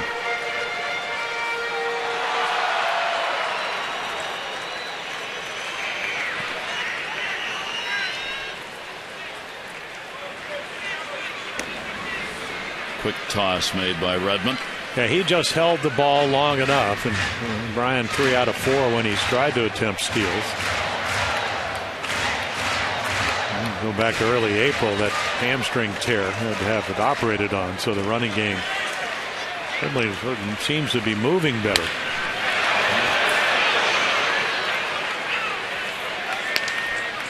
And a 1-2 count on Nate McLeod. Nate has played a lot of baseball this season for the Orioles. His 142nd game. Over 500 at bats, 261, 12 homers, 34 RBIs now, and played sufficiently well that he has played against both righties and lefties for much of the year. 1-2 delivery. The off-speed pitch is going to be outside 2-2. Yeah, the only thing he hasn't been able to do, hit a little bit better with runners in scoring position. Yeah, tremendous defensive player as far as getting balls. Not a strong throwing arm, but certainly negates that by the balls he gets to. And then the stolen bases gives you speed. 2-2 count. Roberts, good lead. Not running, and the pitch will be down low. Aaron Sebia finds it. Roberts thought about going, but didn't know where the ball was. So he'll go back to first base. And the count goes full on Nate McLeod. 3-2. 65 pitches thrown so far by Redmond in the ball game. See whether or not Brian will run with nobody out here in the 5th inning. Redmond gets around that 100 mark. That's about it. He'll come out, if not sooner. When he gets to 100, it's pretty much the end of the ball game for him. Team's gone 6-6 in the starts Redmond has made this year. 3 balls, 2 strikes. Roberts goes. McLeod puts it up in the air. Pilar and goes. Pilar wants it in left, and he's got it. Roberts will go back to the bag.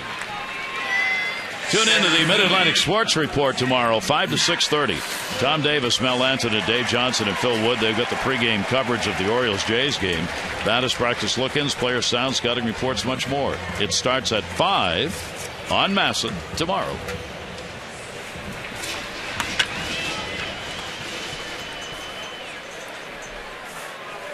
One down, here's Jones. Adam is flied out and grounded out.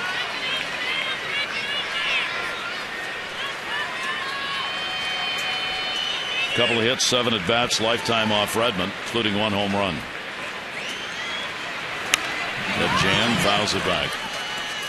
Yeah, he's gotten pitched to tonight, and sliders down and away, and then that ball just runs in. And when the bat is a little bit sluggish, you kind of wait. You're trying to identify that slider, and then the ball's right in on your fist. Adam came in hitting .359 against Toronto this year with the 7 home runs, 12 RBIs.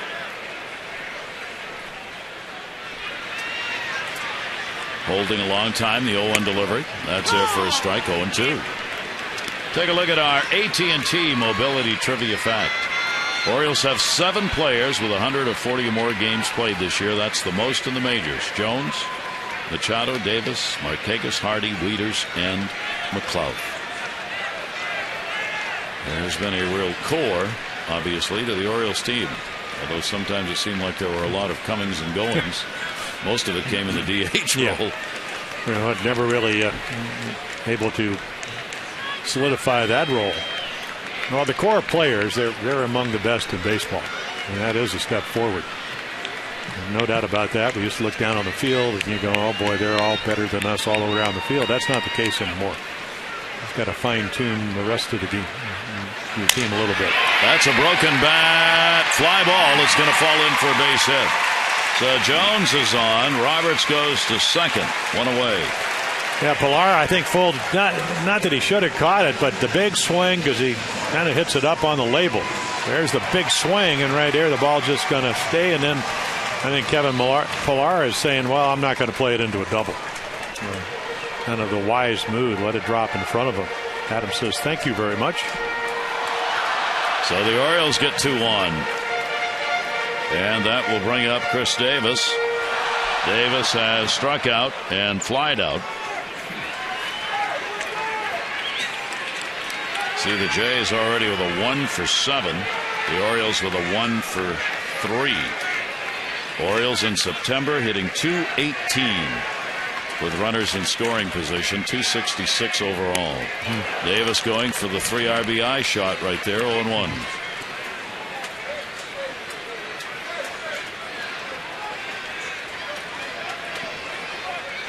Orioles have 7 hits. The Jays have 5.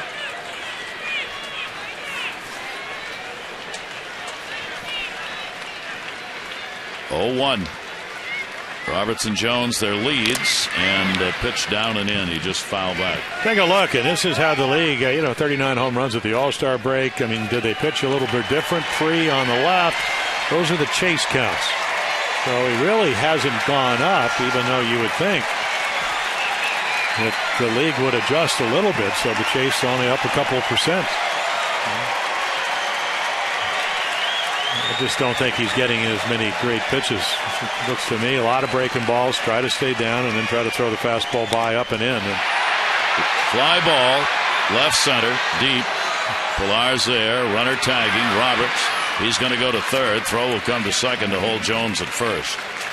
So Davis is retired on the long fly ball out.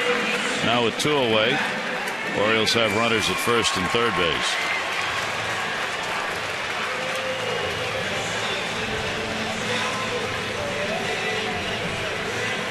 And Redmond will be facing Wieters.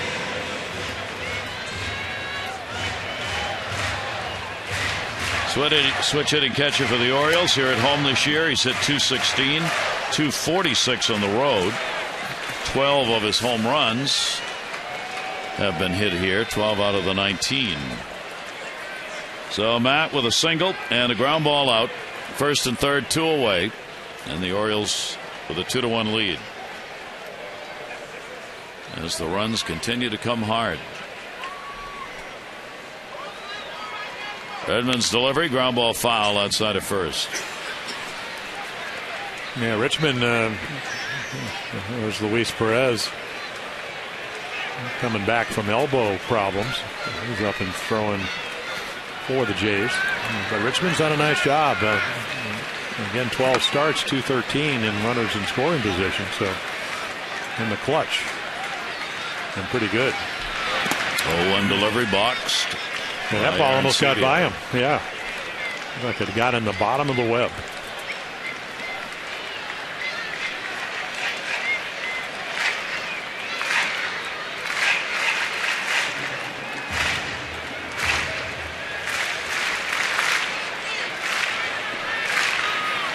One ball, one strike count.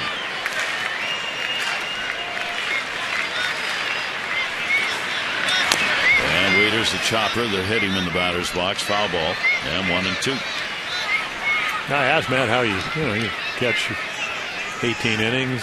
I thought his comments were great. He said, it doesn't really bother you until maybe the 13th or the 14th inning. Hips starting to tight up. I'm going. You're almost in your second game. It's like the old days when you catch double headers. And you play double headers. Trouble is, those double headers lasted for 4 hours or 4.5 that's hours. A good point. That went 7. Here's the 1-2 delivery, runner going, and it is foul back. So taking off Adam Jones. A 1-2 count and 2 down. Jones in motion. Well, good speed at third. It's almost a gimme. As you mentioned there, TV, he is certainly not going to risk another run. Already trailing by 1.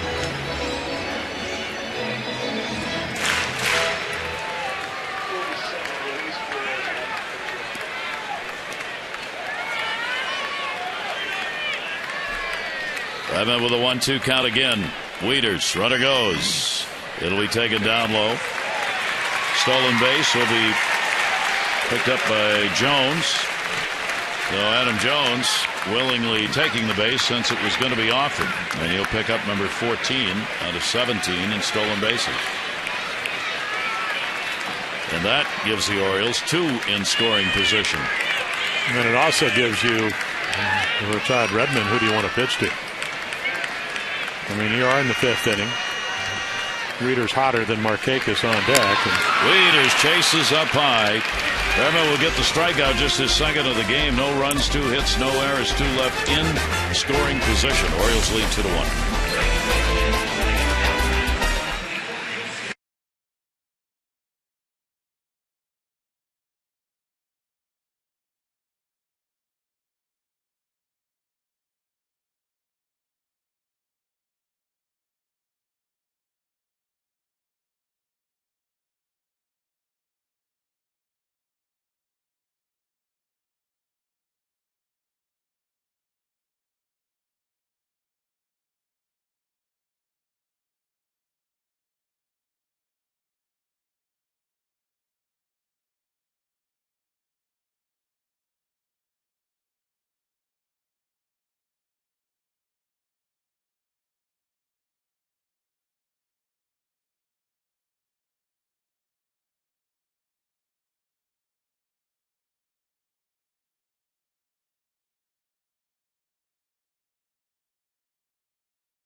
As you know, and we know, Jim, got to run the table here and hope for some help. You just can't afford to lose a ball game in the final 6. Well, you can, and of course they've been saying that for 30 games. Anybody that's ever been around the game, you know that one in April is as important as one in September. But I think on tonight's game, if you win tonight, you're going to win more than you lose, because it'll be your 82nd win. And then how often in the modern day do you get to see somebody win 17 games? So Chris Tillman's pitched great. The team has played well for him. I think one of our big quests last year, when they did go to the playoffs, do you have a number one pitcher? Number one pitcher's pitching tonight and doing a great job. And not maybe the one expected. I mean, he was, was going to be certainly one of the top 3, I guess, in the rotation, but to be the ace of this staff and the way he's been, I'm not sure that was seen in the cards. But here he is, and he's got a 2-1 lead as we go to the 6th inning, and the pitch will be taken for a strike. Lynn will lead it off. Lynn, Sierra, and Ghosts. And they have a little different defense. The shift not on now. You know that he's told them, I will hit the ball to left field. And they play him deep. Flaherty is no longer playing shortstop. He's playing third base. And Hardy pretty much straight away shortstop. And he does go the other way. Nate McLouth going over. And we'll have room in foul territory. So Lynn retired. They get him for the first time in his 3 at-bats. 1 down, 6th inning. Moises Sierra, Anthony Ghost due up here in the 6th inning. Sierra has flied out and drawn a walk. 2 runs, 7 hits for the Orioles. A run on 5 hits for the Jays. Orioles have left 6. Jays have left 5 in the game.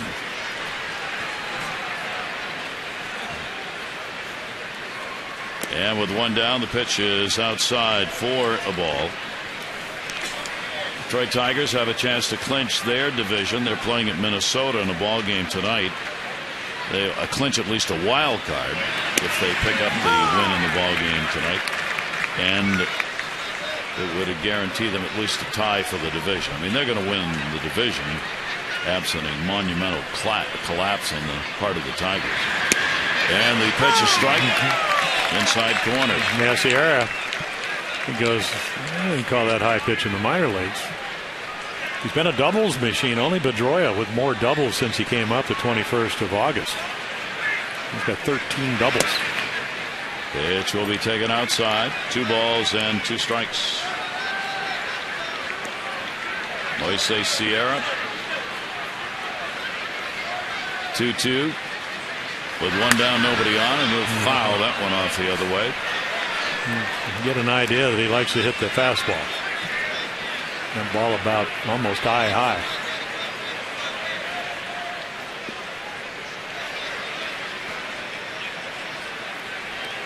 Two delivery to him again. That one's going to be bounced. So the count will go full. 3 balls and 2 strikes. Well, you go back when you get into one of these games, you go back and revisit your earlier at bats, and you have to go back to the 2nd inning, 3-1 count. And he almost hit a home run dead center field. So he's got pop. Ground ball to second.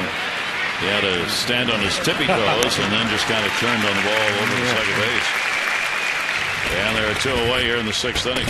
On Friday, help us paint the park orange. The final weekend of the regular season begins with fireworks night. Beautiful post-game fireworks display after the game with the Red Sox. Get your tickets in advance and save at 888-848-BIRD or go to Orioles.com. That's Friday fireworks.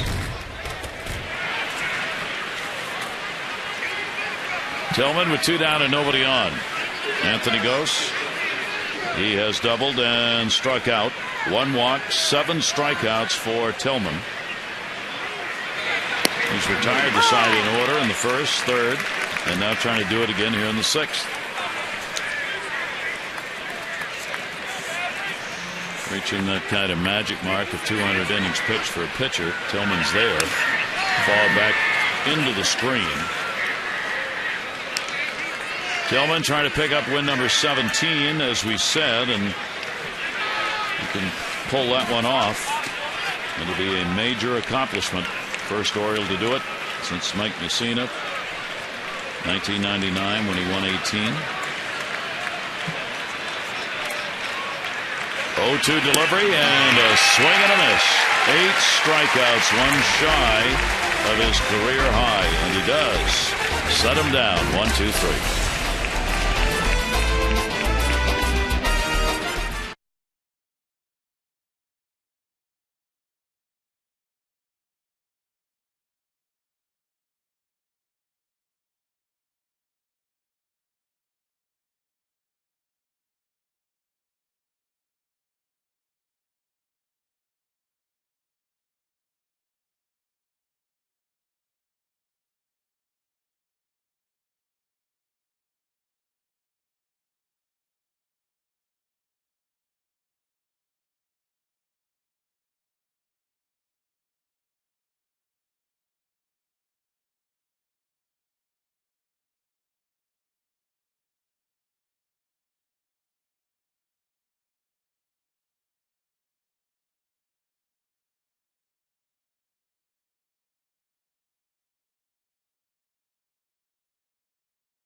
come the Orioles. Brian Roberts back-to-back games. Home runs, tied it up 1-1, and Nate McLouth, next batter up. Now to Redmond, goes deep to make it 2-1. Chris Tillman trying to win his 17th. 8 strikeouts. Aaron Sebia got them all tonight. Again, everything's working. Fastball, curveball, and changeup. Redmond's pitched all right.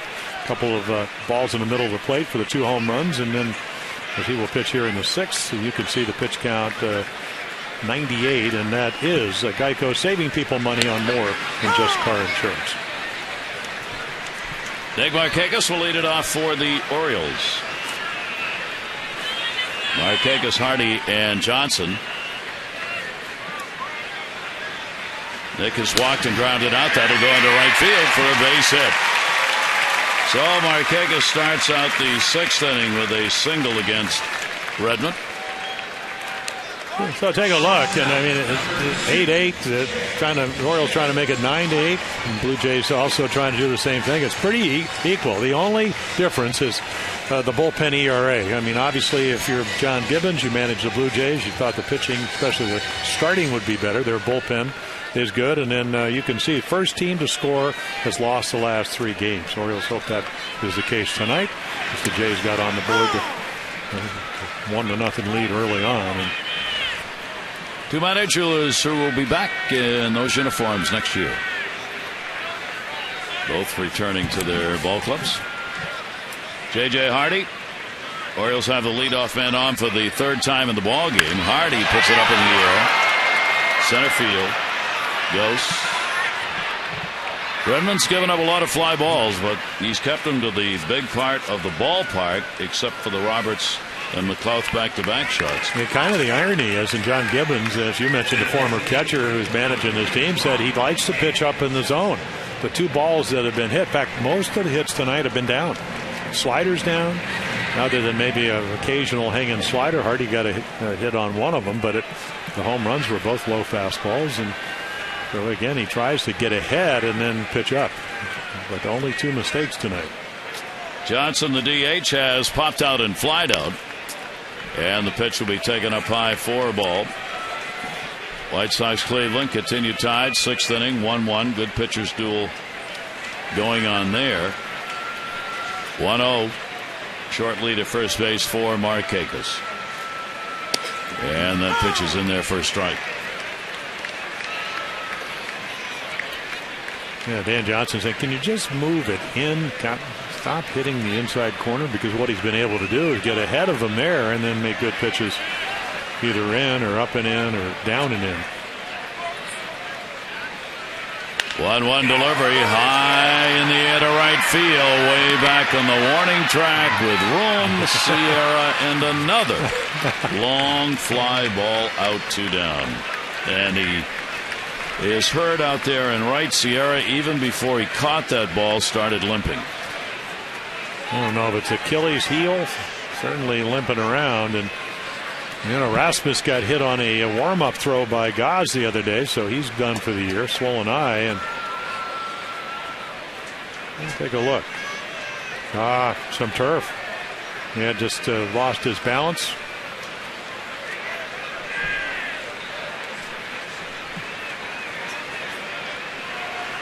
John Gibbons, Trent is already out there.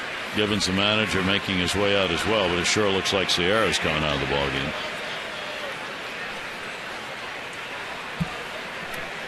Saw that chunk of grass come up on him as he was going back. And then John Gibbons, who's lost a step or 2, he's walking out there going, couldn't you get hurt a little bit closer to the dugout?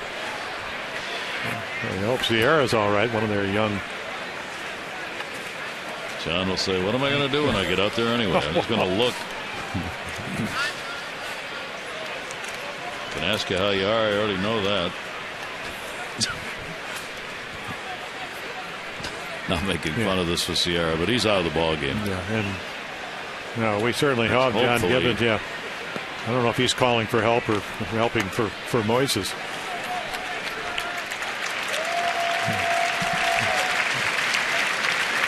Yeah, right there. See that piece of grass came up on him, kind of twisted his ankle, and hopefully it's not anything more than that. Raja Davis will come on to take his place. Yeah, soon to be dad. His wife is going to have labor induced on Thursday at 6 o'clock. So he asked John Gibbons, he said, well, what time should I come back for the game? And John goes, well, if wife's going to have the labor induced in Connecticut, I think you're going to miss Thursday night's game. He goes, yeah, good point. So anyway, the best of luck. Going to be his first child. So that's great. Great for Davis. Great negotiating, too. You always want the other side to feel as though they're coming back with the answer you wanted anyway. Like it's their idea. That was tremendous negotiating right there.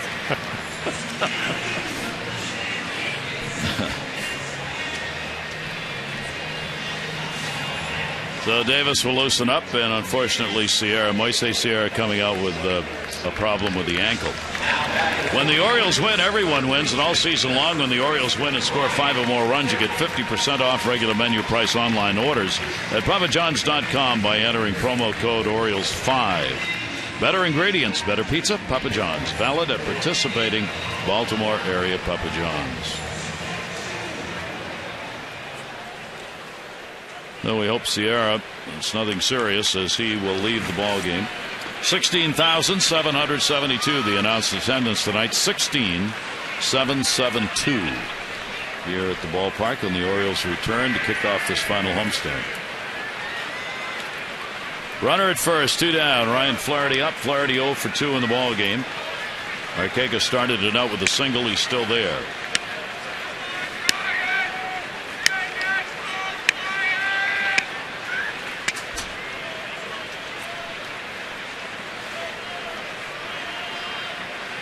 And Redmond's delivery showed bunt.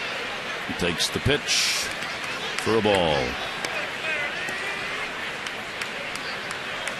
Well, that certainly will get Lowry to come in. That's when you want to do it. No strikes. So he moves all the way from probably about 10 steps back. Right where he's going to. And that would be great if Ryan Flaherty actually hit the ball to left, because he doesn't do that very often. I mean, I look at him and I go, this is a young kid that can play all over the infield. And about 2 weeks ago, Pete Walker's going to come out and talk to Todd Redmond. And again, you've got to be very careful here, because if you watch the other at-bats, he's just missed a couple of home runs. But Ryan Flaherty's a pull hitter. And about 2 weeks ago, he's out hitting early, staying inside the ball.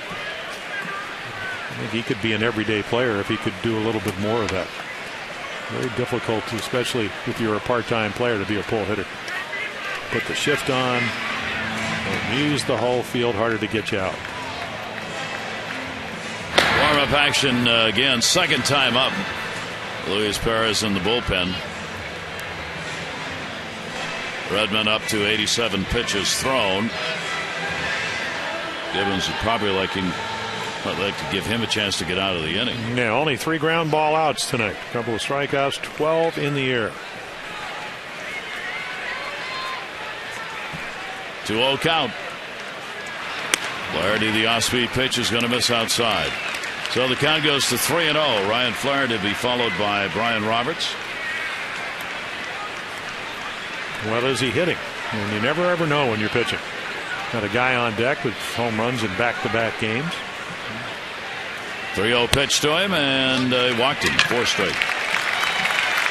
So Redmond surrenders the walk, 2 in the ball game. Arcega's got 1 in the second inning. Puts runners on at first and second. 2 down.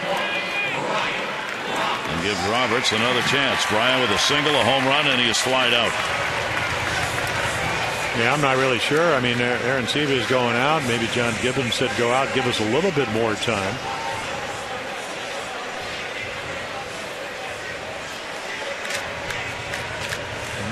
Apparently he's going to leave him in. Here he comes. Come get him. So that will be it for Redmond in the ball game. He will work 5 2/3 innings. Orioles getting a couple of runs on 8 hits off him, responsible for the 2 base runners. A couple of walks, 2 strikeouts. Perez will come on to do the pitching as the Jays turn it over to the bullpen. And the Orioles are going to try and extend their lead here. They're up by 1.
Is on here. There's the line, not final yet, with the 2 runners on. Yeah, does a nice job. A couple of solo home runs. Easy to do here at Camden Yards. Perez comes on, and Tommy John last year. It's been about a year. 28-year-old left-hander out of the Dominican. So gets an opportunity. Had, a lot of options out there. He had Oliver out there, another left-hander. So, again, they're only down by 1 run. Kind of a critical time. Certainly, if you get into next year, want to see if he's healthy enough. This will be his second appearance after down in Dunedin and also at AAA Buffalo. Again, just trying to work his way back from the Tommy John ligament transplant surgery. Pretty much fastball slider. Fastball a little bit over 92 miles per hour, and then got a sharp breaking slider when he's healthy. Brian Roberts coming up. Runners on at first and second base. Big night for Brian already in the game. Orioles up 2-1 and a chance to add to it here in the bottom half of the 6th inning. Roberts hitting .272 off the left-handers, .219 off righties. One matchup that on the season has favored Brian. 2 on and 2 down. Markakis, the lead runner, leadoff single long time ago. Stayed over there when there were 2 outs, and then with 2 down, Flaherty able to draw the walk. He's at first. 1-0. And Roberts a chopper to third. Lowry's got a long throw to make, and does. No runs, 1 hit, no errors. 2 are left on base. It's still tough to try and get those runs in. It's never ever too cold for that.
Best thing ever event.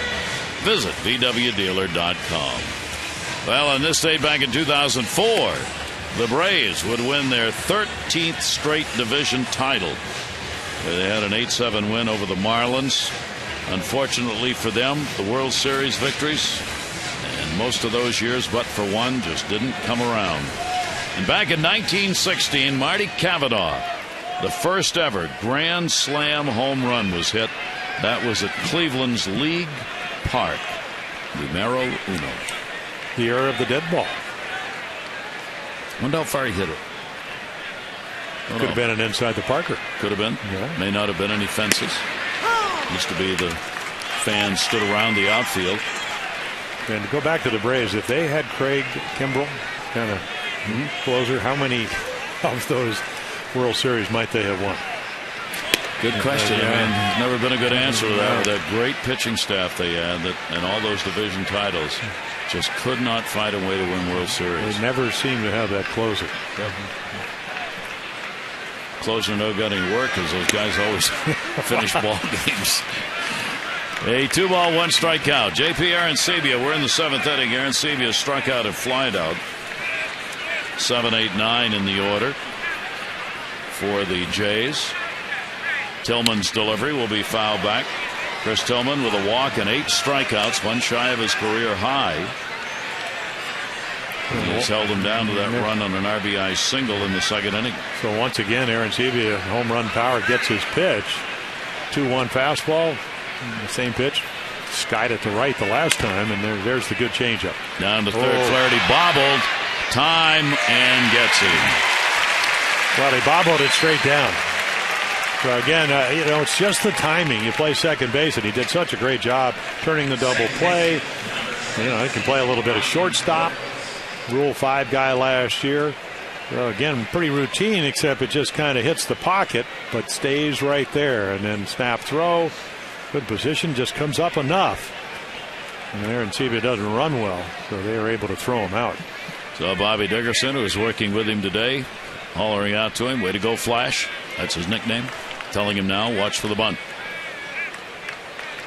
Ryan Goins has single, picked up the lone RBI, and he is struck out. And he will take the pitch for a strike. Orioles, the home runs back-to-back in the third inning by Robertson, McLeod. Those have been the runs for the Orioles. Tillman's 0-1 delivery, and that'll be taken outside for a ball. Orioles trying to find a way to get a few runs up there on the board. They've had 4 or fewer runs now in 16 out of their last 20 ball games. Either that or win 2-1. And the pitch is taken up high. And a 2-ball, 1-strike count. These 3 games against Toronto, followed by 3 against the Red Sox to finish out the regular season. Orioles hope, run the table, and Cleveland lose a couple of ball games. That'll be played to first base for the out. Tillman to Davis, and there are 2 down. On Saturday, Oriole fans have several chances to create some one-of-a-kind Birdland memories, part of Fan Appreciation Week. Red Sox in town, night game 7:05. You can earn an on-field experience, serve as a PA announcer for an inning, even hand in the official lineup card to throw out the ceremonial first pitch. Don't miss your chance, an unforgettable night. 888-848-BIRD, Orioles.com. That's for Saturday. Osmond in the bullpen for the Orioles. Tillman up to 107 pitches.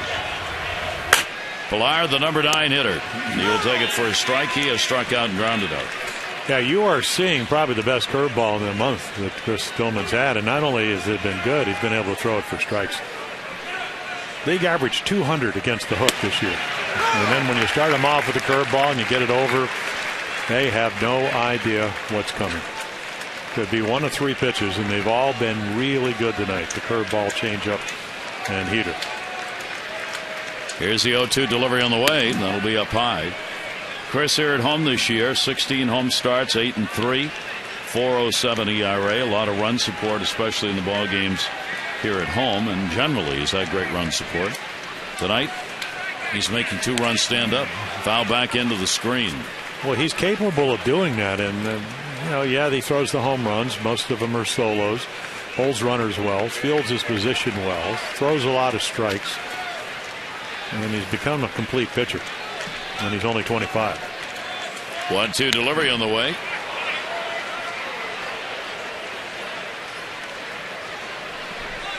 Pilar trying to catch up to him. Not yet. As Tillman knows, this is probably it. Nothing to be held back here. Here's the 1-2 delivery. Pilar swings through it and got him.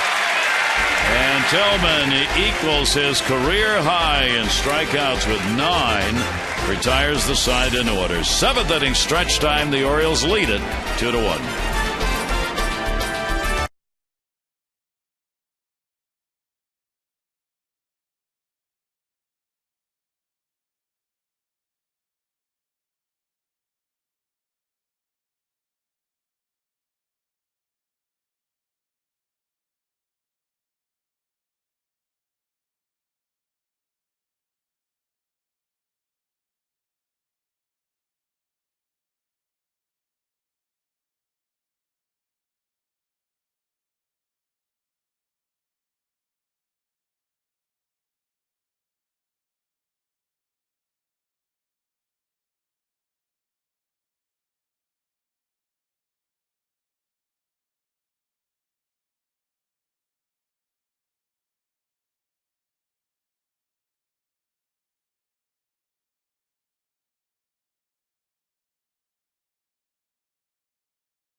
Bud Norris will take the mound against Ismail Rogers. Our coverage on MASN HD begins at 6:30 with those extra presented by Geico, followed by game coverage at 7. All the access you need right here on MASN. Well, there they are. Rogers, who came over from Colorado, has done a nice job for him. And Bud Norris, who came for the Orioles, he's had a little bit of a forearm problem, so he'll try to win. A nice acquisition, and he's looking forward to pitching. He just hasn't been able to completely get rid of the, forearm and elbow problems. And Perez turning him around that time as Nate McLouth dropped the bat and spun away. Only Kawasaki can think really quickly. Remember when the bat got hit? And immediately knew to hang on to his hand. Right. 1-0 delivery, and that'll miss. McLouth, the home run, is 12th in the third inning, 1 for 3 in the ball game. Jones and Davis are due up. Perez came on in the last inning and retired Roberts for the final out. Orioles have left 8. Jays have left 5. We're in the bottom of the 7th. Yeah, all the way back from Tommy John surgery. It tells you how far that surgery's come. Last July 12th. Again, the rehab AA, or actually single A, didn't Dunedin. Check swing, comebacker. 1 down. This copyrighted telecast presented by authority of the Orioles may not be reproduced or retransmitted in any form, and the accounts and descriptions of this game may not be disseminated without the express written consent of the Orioles and/or him. He's in charge. You can clearly see the big cup, arm on the side of the chair there, and ready to go. He'll be sleeping by about December 12. It's on the sugar load alone. Jones with a single, 1 for 3. And that'll be taken inside for a ball. For Adam this season, .250 against left-handers, .301 against righties. There is Chris Tillman, Billy Castro, the pitching coach, talking over there. Gosman stays up in the bullpen. 1-0 delivery. Jones, a big rip, fouls it back. So Tillman with a chance to get win number 17. Tough ball game, but he's pitched well. The walk and 9 strikeouts.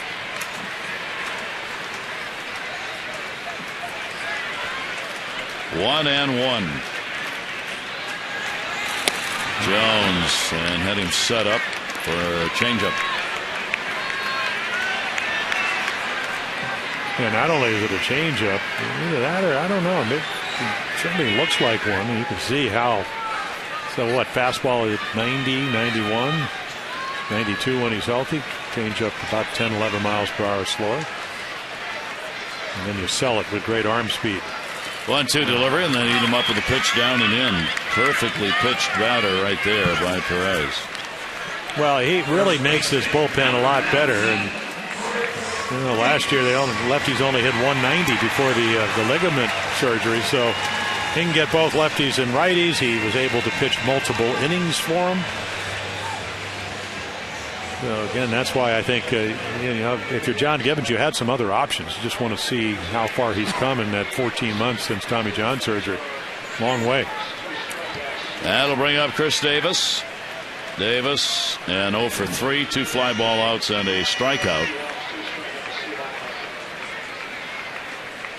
Chris belts it into the shift and over the glove of Goins, the second baseman. That was the proverbial frozen rope, and I think it was. It was the third baseman. Lowry had moved over to shallow right. Not tall enough. Might have gotten hurt. He hit it that hard. He actually came in on the ball, and it was still going up. So Davis gets the base hit, and that will take care of Perez. He's going to come out of the ball game with Wieters coming up. McGowan will come out of the bullpen for the Jays as the Orioles try and extend the lead here in the 7th. They're up 2-1.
Available for iPhone, iPad, Android, BlackBerry 10, and Windows Phone 8. At Bat delivers Orioles baseball with live audio, pitch tracking, stats, highlights, and more. Text At Bat 31826 or go to Orioles.com for details. Chris Davis, the single, knocking out Perez, bringing in McGowan. So McGowan comes on. I mean, it doesn't seem like it's that long ago, but it really was all the way back to 2005, 2006. Starting pitcher, labrum tear, shoulder surgery. Last year, plantar fasciitis, so he missed the entire year. So he is back on the mound. Actually pitched very well for him. He did give up a couple of runs against the Orioles on the 13th, and that's the most runs he's given up in any single appearance. So only in one of his last eight outings. So just happy to be back on the mound. 31-year-old right-hander. Against the Orioles this season, this will be game number 4. No record, 1 blown save. Orioles have picked up 3 runs, 4 hits off him in 2 2/3 innings. He's walked a couple and struck out 4 this year against the O's. Here's Matt Wieters. Runner at first, 2 down. First ball hitting. Wieters will foul that one back. For Matt against McGowan, he is 0 for 3.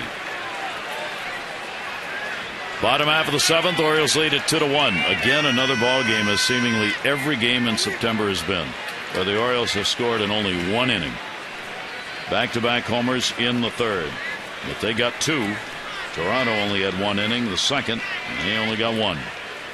Here's the 0-1 pitch, and that will miss inside. Yeah, pretty much a fastball, slider, splitter pitcher now. And fastball can get up 93, 94. A little slider right there that Matt Wieters took inside. Short lead at first base. Here's the 1-1 delivery. Wieters the other way, foul. And there's a splitter. Kind of tumbles in and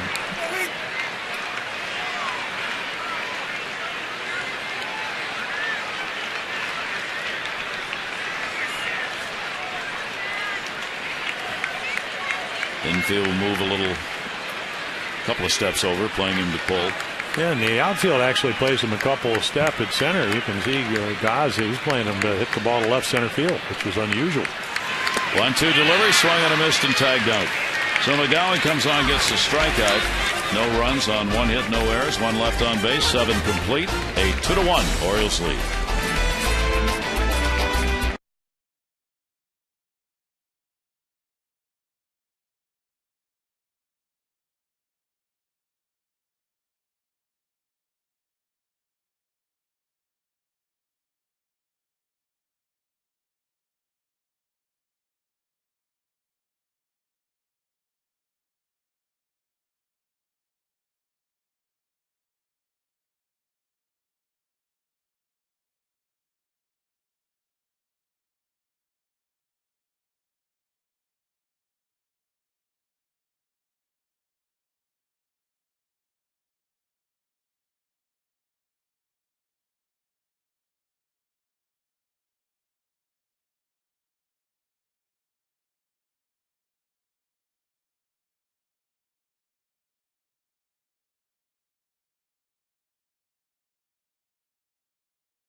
With the Orioles on top by a score of 2-1.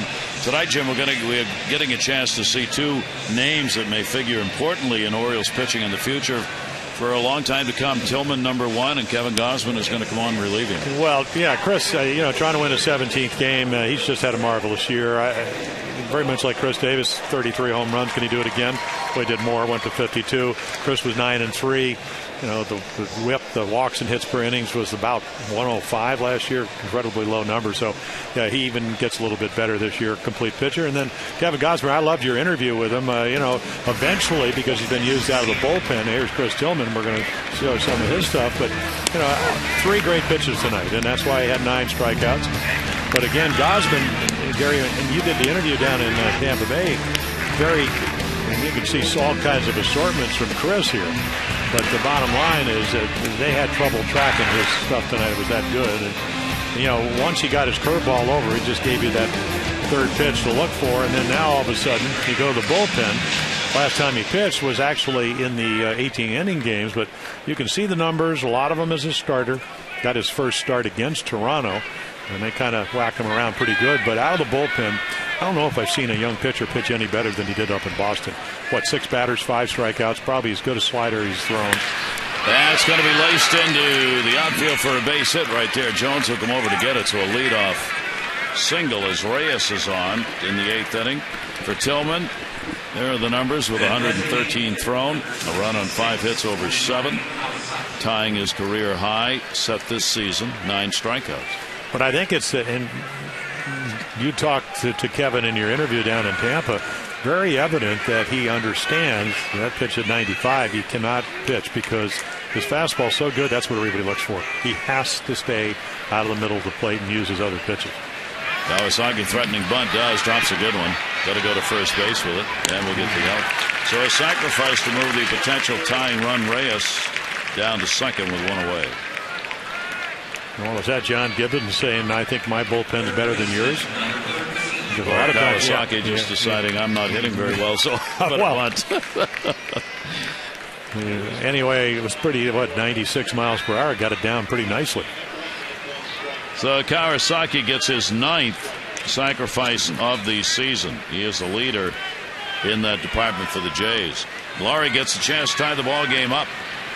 Laurie's had an 0 for 3, flied out, struck out, hit into a double play. 1 down. Reyes with real good speed at second base. And Laurie will take the pitch on the outside corner for a strike. Well, there's the slider, and that's the one pitch. If he's going to become a starter, he does have a curveball, doesn't throw it very much, threw it down at LSU. You also have to understand how young he is. He's about a year out of college. So trying to learn his craft here at the major league level, even though he did start in the minors. Down low, gets away, runner's going to advance. Wieters trying to box that, and it bounced around and rolled away, so Reyes goes down to third base. I'll take a look. It looks like a changeup, and it just bounces out in front of the plate, and I'm not sure Reyes wouldn't have been running, but the backhand on that ball, that's kind of a ball you usually try to stay in front of. That's going to force the infield to move in. With the potential tying run on, but Showalter wants him to try and cut this down at the plate. Lowry with a 1-ball, 1-strike count. And will take the pitch inside for a ball. For Kevin Gausman this season against the Jays, he's got an 0-1 record. This is the 4th game, 1 as a starter. He's given up 4 runs, 8 hits in 6 2/3 innings. 2-ball, 1-strike count. Big at bat here. 2-1 delivery on the way. Lowry will take the pitch. And the problem for Kevin is now you got Mattis for Adam Lynn, who's on deck, is that you now with a 3-1 count, you don't want to give up the inning. O'Day also the right-hander up, or at least looks like he's getting loose. So got double barrel action. He's also the go-ahead run. And Lowry trying to get him in by hammering that ball somewhere, fouls it off. So a 3-ball, 2-strike count. So what pitch do you throw? And that's what Matt Wieters and Kevin Gausman are going to have to come to. Slider's probably the right pitch, yet it's his 3rd pitch.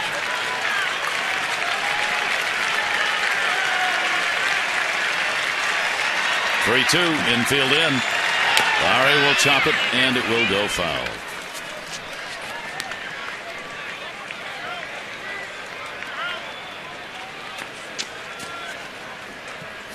Gibbons trying to be the spoiler. Buck Showalter's ball club trying to hang on by their fingernails to a chance at a postseason spot. And another one fouled off. Yeah, well, his changeup acts like a split-fingered fastball. And it really tumbles, and it's a strikeout ground ball pitch. So it's perfect for this situation. You're either going to strike him out or maybe he hits one right at one of your infielders. But again, two nice little at-bats. Little swings, stay alive swings by Brett Lowry. Lowry with a 1-for-3 off Gossman. 8th pitch of the at-bat. 3-2 delivery again, and struck him out. Well, that's what I was talking about. I think Kevin understands if you're going to be in the middle of the plate, you might get hit. If you can make this kind of pitch, this is 97. Aggressive hitter, up and in. You can just see the natural life on that fastball, and four-seamer just runs right under his hands, and he swings through it. Big, big strikeout. Gossman will get a nice hand. Lowry goes back and takes care of that bat. So with a potential tying run on at third base here in the 8th inning and 2 down, Brian Mattis will come out of the bullpen. He will face Lind, who's already picked up a couple of singles and 3 at-bats.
It's a game of matchups. You bring in your lefty, you think you're going to get Lynn. He was only hitting 200 against left-handers, so John Gibbons says, I'll send up Mark DeRosa, 256 hitter against the left-handers. You can see, against the left-handers, 286 number, so it's John Gibbons is hoping, even though DeRosa's 0 for 1 against Brian Lifetime, that this matchup will be in his favor. And of course, when Brian Mattis is pitching well, as he did a couple of days ago in Tampa, he can get both lefty and righties out.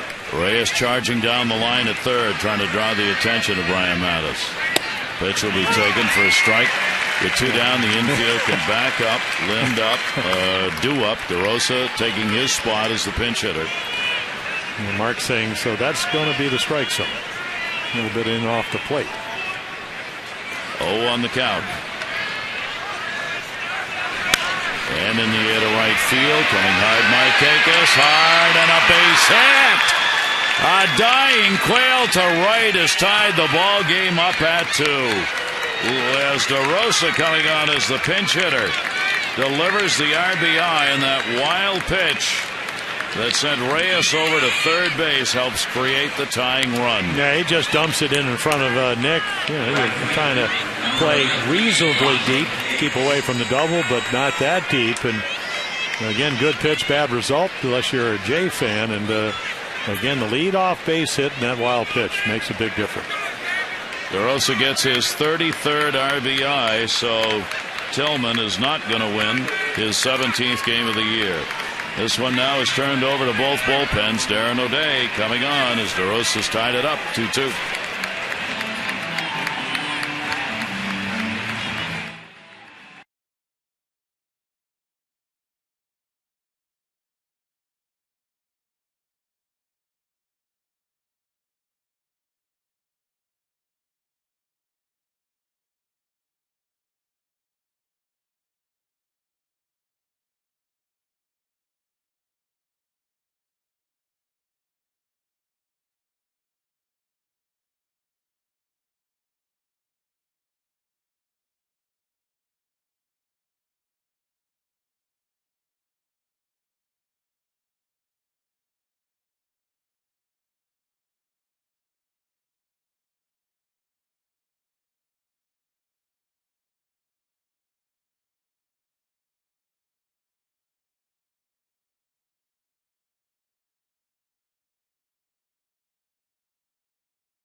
See him back. Third of an inning yesterday, hitting the walk, and the numbness in the fingers, so he had to back off for a couple of weeks. And there are the numbers. Lefties hit him, obviously, if you look at the numbers, a lot better than the righties. And with Davis, the next scheduled hitter, this is a game of matchup. Go fastball, breaking ball. You can get that breaking ball to go up and away, and so he's trying to match up Buck Showalter against John Gibbons and Roger Davis. Cleveland's taking a 3-2 lead over the White Sox, bottom of the 7th. Kipnis has got a 1-for-4 RBI. Brantley 2-for-3 and 2 RBIs. The Indians up. They're the second wild card team. In Tampa Bay, trying to put the Yankees out of their misery. 5-0, top of the 6th. Loney's had a 1-for-3, 2 RBIs. Kuroda and Moore starters in that game. Kuroda 5 runs, 5 hits in 5 1/3. Here is Rajai Davis. And Davis will go after the first pitch. And Chris Davis will run out of room.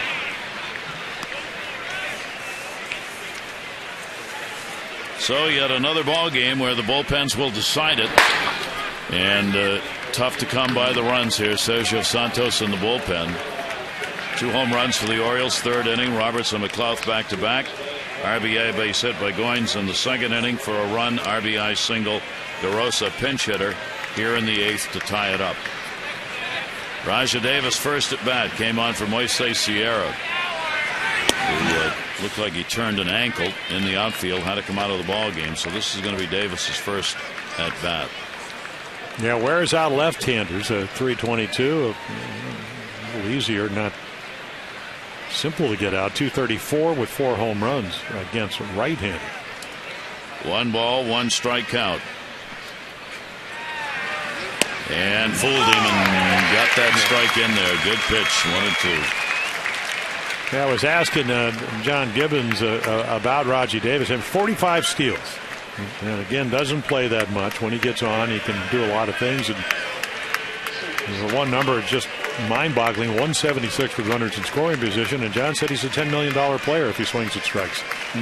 He can do that many things. 1-2 delivery, and that'll be down low. He's 2 for 6. Lifetime off O'Day. And his point was that there are a lot of players that just don't have the skill level to come to the big leagues and be an impact player like Rajai Davis. But again, if you're going to swing at balls, it's really hard to be consistent. And that's his downfall. Here's the 2-2 delivery to him. That's going to go to second base. Brian Roberts over to get it. And scooped up, and a nice play by Davis. First got turned into the runner a little bit there. But a run in, 2 hits, no errors, and a runner left. We're tied.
Roberts, who's picked up a home run and a single in the ball game.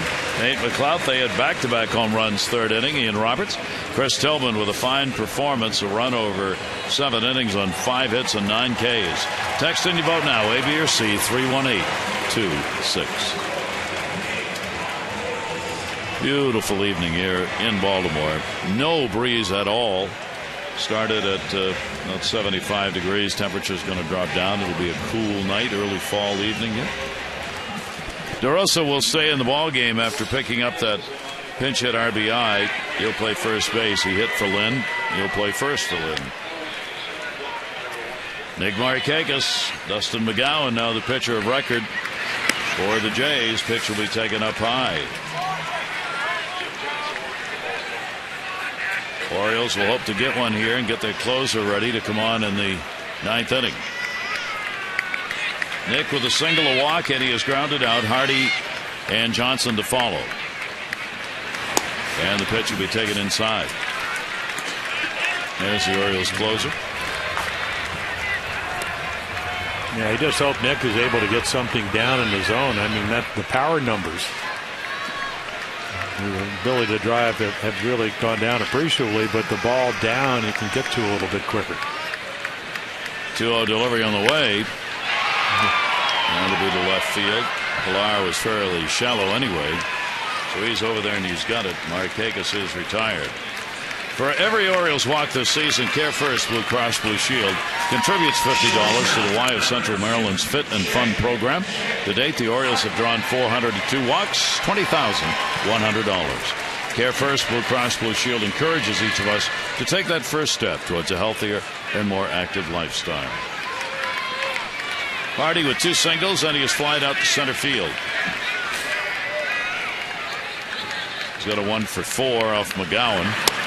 And McGowan will get the pitch in there for a strike. We're playing in the bottom half of the 8th inning. The Orioles had the lead, could not secure it through the 8th. How many times has that happened for the Orioles this year? 0-1 count. I think that's their 28th blown save. Only Houston with more in the American League. Tough hanging on to the lead. 1 ball, 1 strike count. Well, it really got spoiled last year because the bullpen was that good. And 3rd best bullpen in American League last season. Hardy gets a hitter's count here, 2-1. Hardy has been one of the best hitters for the Orioles here in the month of September, hitting .294 coming into the ball game with a couple of home runs. 2 ball, 1 strike count. JJ will follow back.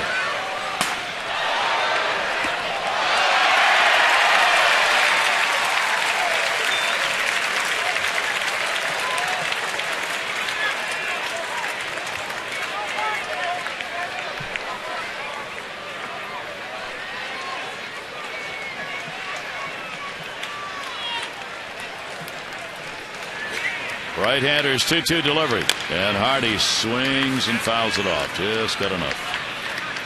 And Sevilla couldn't surround that hang on, but he's joking with J.J. Hardy. He tried to scoop that out, make it look like he caught it.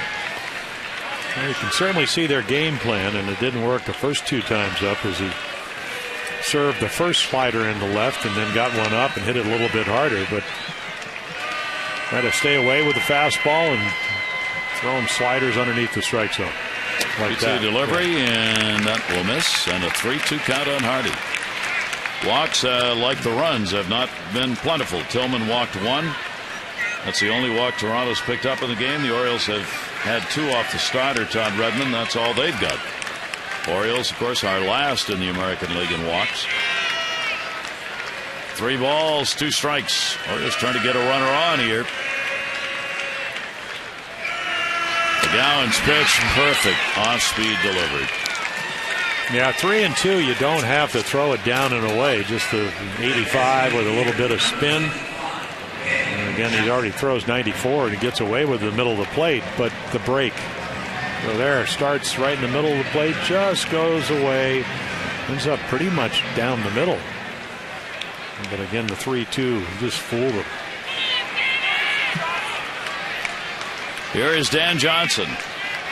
Johnson, the designated hitter, and 0 for 3 in the ball game tonight. And McGowan's pitch will miss up high for a ball. Johnson, a 1 for 6 lifetime against McGowan.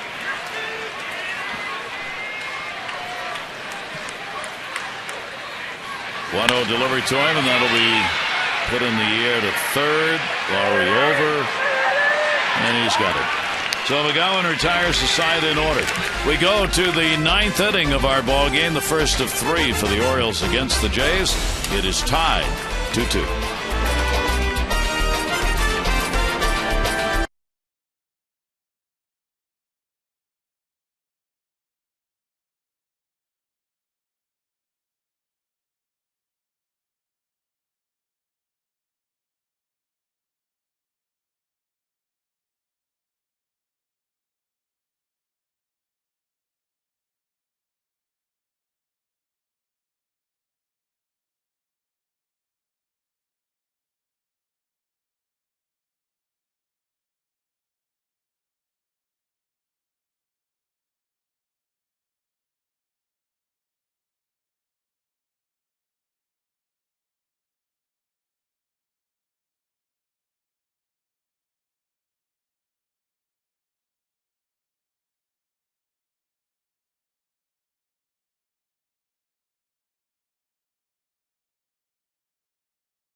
Seed Bank to the achiever in you. Gary Thorne and Jim Palmer here at Camden Yards tonight as this ball game's tied at 2-2. The Orioles picked up the lead in the third inning. They held it to the eighth. Jays back to tie it up. Now we go to the ninth inning, and the Orioles close her on. Yeah, that 47, Greg Holland of the Royals, two behind at 45, and then Mariano Rivera with 44. So again, 51 last year. This year a little bit different as far as the blown saves, but pretty balanced, lefty and righty, doesn't throw a lot of home runs. And then the opponent average at 270. Kevin Gausman in his 2/3 of an inning charged with a run on a hit and a strikeout. Brian Mattis no part of an inning, a hit. And now Jim Johnson on. Anthony Gose will face him as we go to the top of the ninth. Gose has doubled, struck out twice, and he'll take a strike. Jim Johnson in non-save situations. This is the 15th game in which he has appeared in a non-save situation. He's got 2 wins, 3 losses, 13 and 2/3 innings, and a real good 1.98 ERA. And most of those games would be games like this, and then maybe a couple where he just hadn't thrown for a while and was brought in to get some work in. So the 15th game in which it's a non-save, and he enters late on it and fouled into the seats. Yeah, this is pretty standard where if you're the home manager, you bring in your #1 pitcher in a tie ball game to pitch the ninth. Your best guy out there. Hope that you get him out. They don't score, then you come up and win it in the bottom of the ninth. Gose 1 for 2 off Johnson. And obviously the logic of that is if you don't do that, maybe you end up not using your best pitcher. Yep. Again, the premise being that your closer is the guy that's going to seal the deal. 1-2 delivery to Gose. Inside to him. As Jimmy Leland said at this year's All-Star game, managing the American League team, I'll tell you one thing, boys. Mariano's pitching in this game. Leland was so funny. That was the biggest concern he had at the All-Star game, managing the American League. He got him in the 8th, right? Got to get him in. And he got him in the 8th. He got him in the 8th, yeah. 2-2 delivery on the way. He told all of his coaches before the game, "I'll shoot anyone who doesn't remind me if we're getting to a point where I might miss getting Mariano in." He said, "I don't care what the situation is, but he's going to play." Here's the 3-2 delivery on the way, and Jim Johnson comes back and gets it. Yeah, Anthony Gose did a nice job. I mean, 70 steals in the minor leagues. That's a number of years ago, but he's trying to get on. But what's this ball sink? Bottom drops out. 96 with great sink. He's a little frustrated, but This is why Johnson's in the game. This is what he does well. Great velocity, great movement. So Jim gets the first out here in the ninth inning. Here's Aaron Sebia, 0 for 3.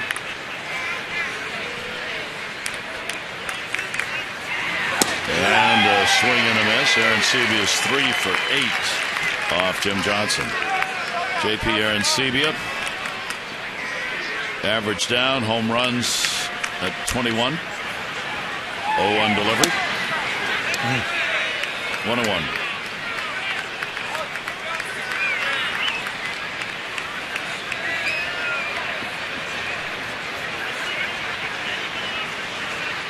One delivery to him. No chance on that one. Well, I've always said, he's got starter stuff. I mean, that's Roy Halladay moving on his fastball. We've already seen him drop off 2 curveballs. Got a power changeup. He's got 3 pitches to choose from. 1-2 delivery on the way. Would you open the door if you were in the Orioles organization for Jim Johnson to have a shot at being a starter next year? I would think that they may entertain it. He would certainly have to embrace it. Here's the 2-2 delivery. And again, throttled back on him and got him. Well, isn't it nice, though, to have the luxury? I mean, he's not going to get a save tonight because it's not a save situation, but 47 of them. And then right here's the hook. I think it's going to be hittable, and it just kind of stays up. So 3 quality pitches. And here's one of them. I guess the durability when you take a couple of years off. But when they first brought him up, I remember doing his game. It was an afternoon game, and just wasn't ready to pitch in the big leagues. But totally different guy now.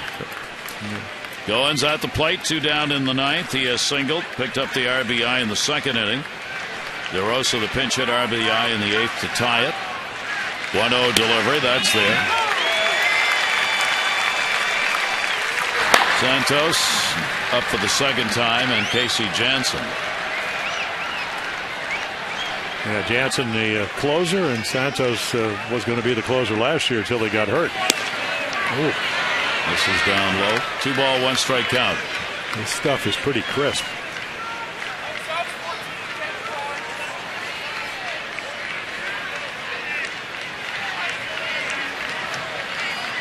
2-1 delivery.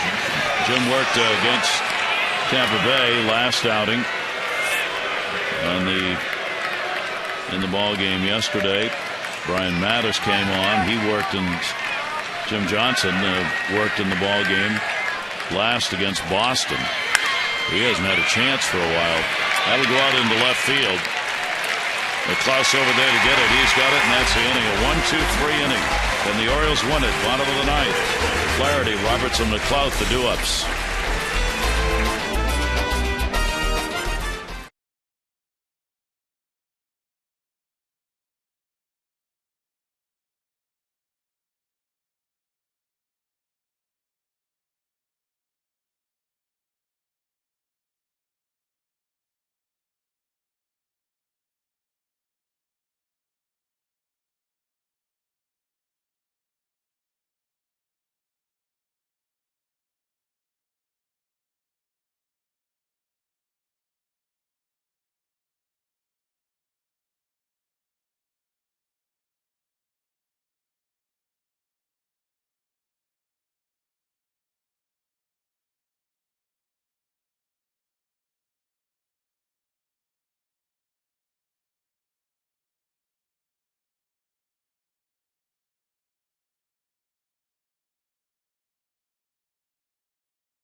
Game, bottom of the ninth coming up at a 2-2 game, and another game we've seen this very often as of late. The Orioles' inability to get the big hit so far. 9 men left on base. Yeah, but Roberts and McClough both had back-to-back home runs tonight, and Chris Tillman in a bid for his 17th win of the season. Another great outlet.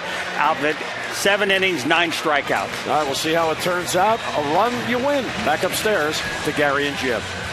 All right, Jim, right here in the bottom of the ninth inning. Let's see if they can get it done. As, again, they go to the bullpen. McGowan with a solid inning. Couple of strikeouts. Now Santos. Yeah, he's been very good. 3 runs in 3 of the 26 games. So the reason you can bring him in if you're John Gibbons, pretty comfortable. Last 12 innings pitched, 16 games have been scoreless. The hitters are 2 for 36. That is an 0.55 average. Those numbers certainly reflect it. Kept the ball in the ballpark. Came over from the White Sox the year before last and then was injured. So back seems to be healthy. I mean, power arm, hard slider, hard fastball. Santos has worked in only one game against the Orioles this year. The Orioles bat against him, trying to win it in the bottom of the 9th inning, 2-2. Brian Flaherty has walked, flied out, popped out, batting 9th, followed by Roberts and McLeod. The White Sox have come back to tie Cleveland in Cleveland 3-3 in the top of the 9th as Dylan Visaedo got a home run off Chris Perez. Blown save there, and the Indians trying to hold on to that number 2 wild card spot. Had a 3-2 lead in the game. 9th inning tied 3-3. So Santos, 3-pitch pitcher. Fastball averages a little bit over 94 miles per hour, and slider and a changeup. 1-0 count on Flaherty. And the big swing, 1-1. And a good slider. Thought it was a fastball. Santos appeared on the 21st against the Red Sox. His last outing, a solid inning. Gave up nothing, had 1 strikeout in the game. That was on the 21st. We are on the 24th, so he's rested. 1 ball, 1 strikeout.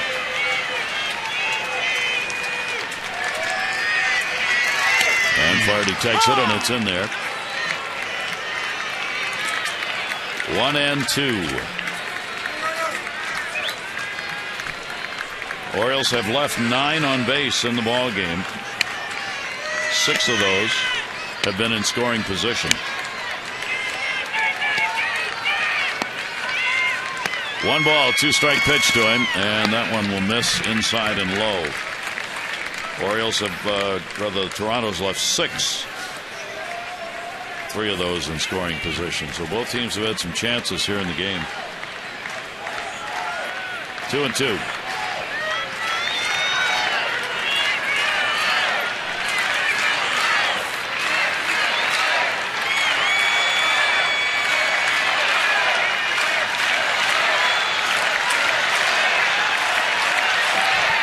Delivery on the way by Santos, got him looking. Yeah, slider, and then 95, and he makes a perfect pitch. Well, this is when they traded from him from the White Sox. Just thought they were going to what they thought they were going to get. Somebody that was healthy, power arm, throws a lot of strikes. Brian Roberts will face him now. Roberts a 1 for 2 off Santos.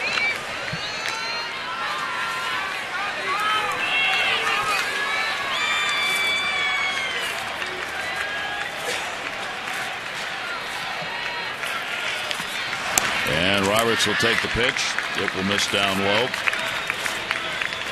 So Tampa Bay doing what many teams do is you see the rally caps on here.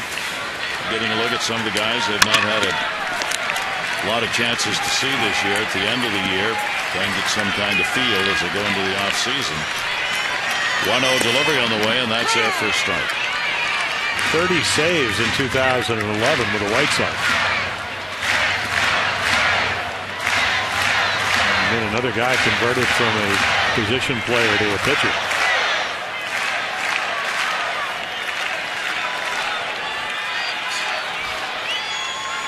Here's the 1-1 delivery on the way, and that'll miss outside. 2-1. Dos Santos falls behind on Roberts with McLeod waiting on deck. Jim Johnson on the right, Miguel Gonzalez on the left. Strouder closer. Jim with a chance to be the winner if the Orioles can pick up a run here in the bottom of the 9th inning. 2-1 delivery on the way, and that's going to be in there. Only 22 innings worked, as you saw, with the 27th game now under his belt here. Not very much like Perez. Instead of Tommy John, he had shoulder surgery last year, so coming back from that. 2-2 delivery and fouled away.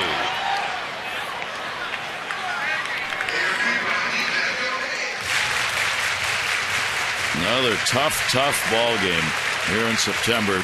As you would expect, it gets that way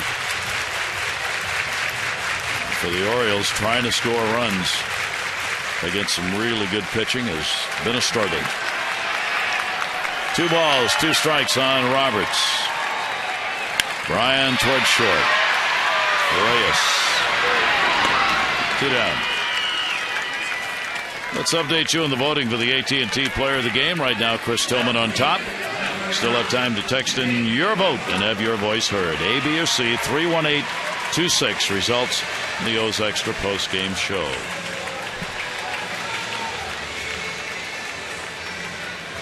Well, the White Sox have gone ahead of Cleveland now by a score of 4-3. Alejandro De Aza, another home run in the 9th inning off Perez, who's out of the game. Well, the White Sox lead it in Cleveland. Cleveland's important to the Orioles because that's the team they're chasing, the second wild card spot. Rodriguez up. The Orioles come in 5 games out of that second wild card place. The elimination number is 2.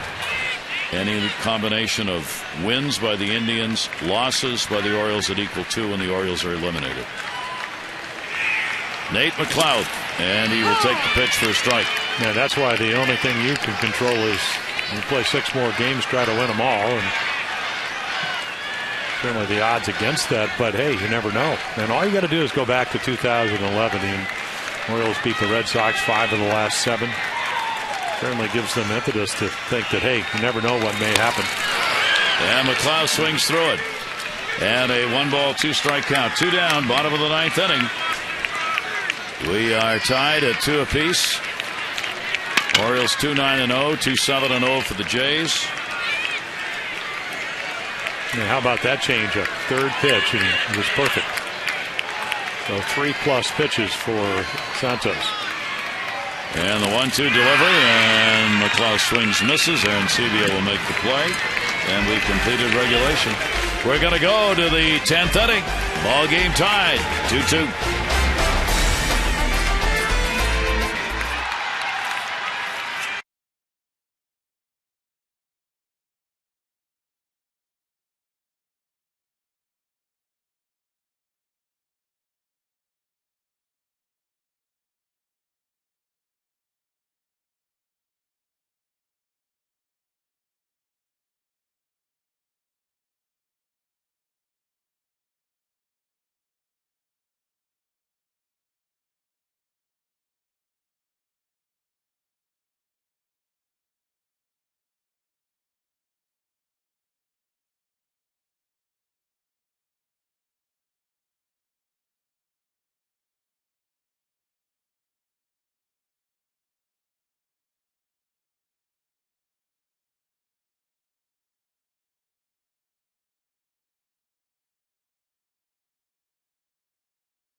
Will be the 238th extra inning game of the season, breaking the former record set in 2011 of 237.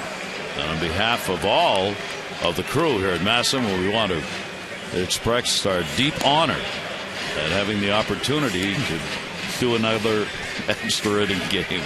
Yeah, I was really sorry I couldn't be with you down in Tampa. I bet you were. We made it up for 18 innings last year in Seattle, 17 innings in Boston. Morty was a real gamer. Frankie Rodriguez comes on and done a pretty nice job. Struggled his last time out. That was down in Tampa Bay.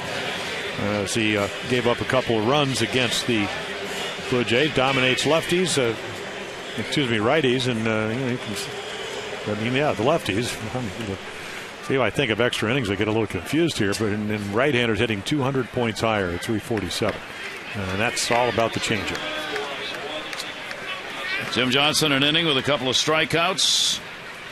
Here's Pilar, number 9 hitter. Reyes and then Kawasaki are due up, and it'll be foul back.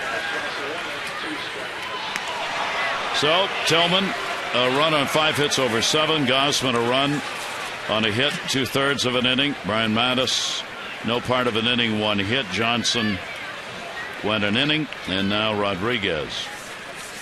Todd Redmond, 2 runs, 8 hits over 5 2/3. The starter for the Jays.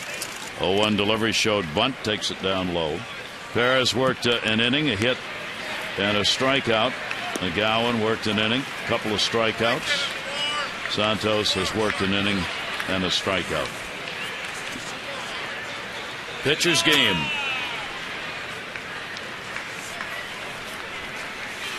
One ball, 1 strike count. And Pilar will take the pitch outside for a ball.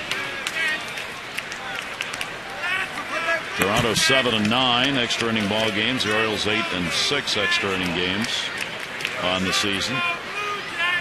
And these two managers with these large rosters, plenty of ways to make moves as you move along in an extra inning ball game. Well, I think that's why Kawasaki bunted. As it turned out, he bunted Reyes over after the single in the 8th off of Gausman. Went to 3rd on the wild pitch, and then DeRosa came in and dumped one into right field to tie it up. And Blue Jays bullpen 4th in the American League, the Orioles 6th. And Gibbons pretty comfortable with the extra arms that maybe can win it down the road. 2-2 is going to miss, and a 3-ball, 2-strike count. Pretty close.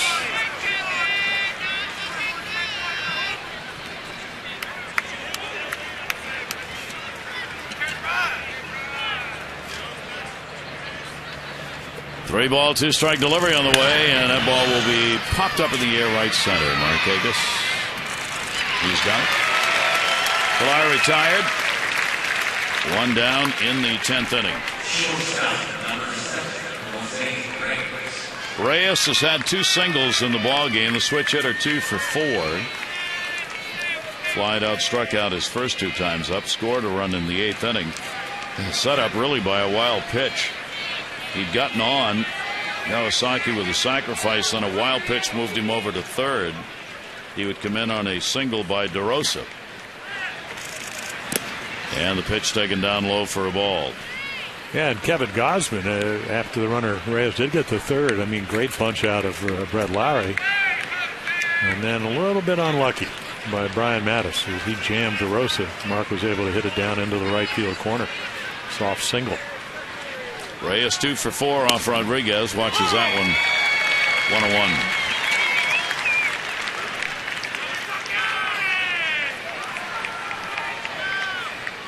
So we play extra innings here at Camden Yards. 1 ball, 1 strike, 1 out. And Reyes takes that inside. 2 teams playing extra innings for the 2nd time in their series. Back on April 24, Toronto got an 11-inning, 6-5 win over the Orioles. The only extra inning game they played. These 2. And the pitch up high. So he falls behind on Reyes 3-1. Reyes with real good speed. To be followed by Kawasaki.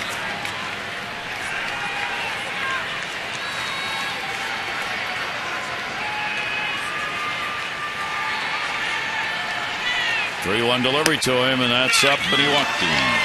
Yeah, did a nice job of working the count. And he ducked that 3-1 fastball. Veteran hitter. He knows his job is to get on. Now Kawasaki coming up. Kawasaki hit by a pitch. Sacrifice. 0 for 2 officially at the plate. Has not faced Rodriguez before. Flaherty will play in at 3rd base. There is 1 out already in the inning, and now Flaherty will back up a little bit. Throw over to 1st, trying to get to see if Kawasaki might indicate a bunt or not. He didn't. There's Reyes.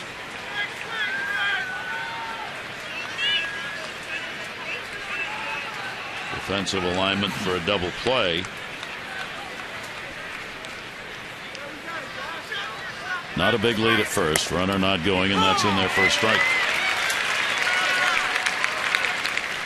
Yeah, typical year for Jose Reyes when he's healthy is, this is his 10th year and 30 or more stolen bases, and 7 of those. Unhealthy year? Yeah. 15. Well, 15, yeah. Started out 5 for 5 and then hurt the ankle. Not running. Pitch will be taken up high. He actually was going back to first on a delivery from a righty. You don't see that very often. And they were former teammates, Reyes and Frankie Rodriguez, with the Mets. Kawasaki 1-1, 1 down. Flaherty even with the bag at third.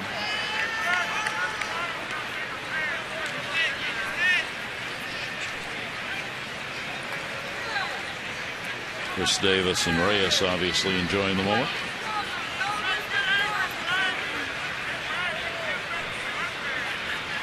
Rodriguez 1-1. And that's a last shot into center field. Runner will stop at second base. So Reyes gains second as Kawasaki picks up the base hit. So runners at first and second, 1 out. And Lowry coming up. Lowry's going to get another chance, as he was up in the 5th inning and a couple of runners on ahead of him, first and second. He hit into a double play. Struck out in the 8th inning with the runner in scoring position.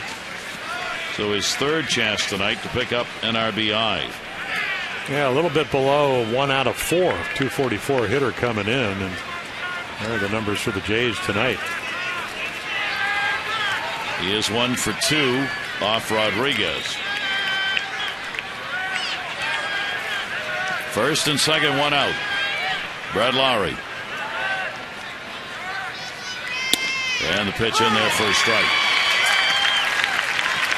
And if you have seen him play against the Orioles, even though he had the oblique pull early, you got that in the World Baseball Classic. Over the years, home run power, right center, left center. Sprays the ball to all fields is about as well as anybody. So not an easy guy to pitch to because he's hard to defense. They play him a couple of steps to right field. See Adam Jones just over the left shoulder of Frankie Rodriguez in center field. 1-1 delivery on the way. That's there. Lifetime coming into the game. Lowry a .281 hitter against the Orioles with 7 home runs. 1 ball, 2 strikeout. Rodriguez looking for a K here to get the second out of the 10th inning.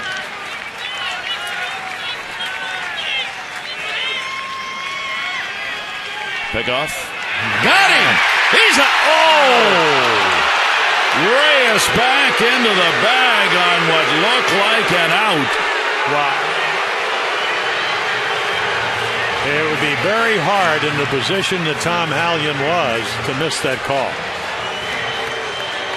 And it looked like the throw beat him. It was a shade high. And the Royals have been doing a great job of actually keeping runners. So he's out. How do you not call him out?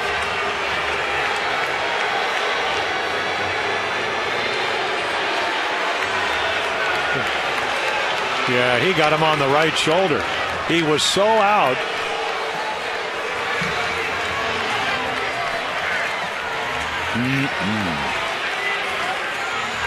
Ooh. Toronto gets a real break there. So he misses him right here, and then up on the, See, he may not have touched him. That's one of those on video replay. I don't think you'd overturn that call. Yeah, you're probably right. 1 ball, 2 strike count.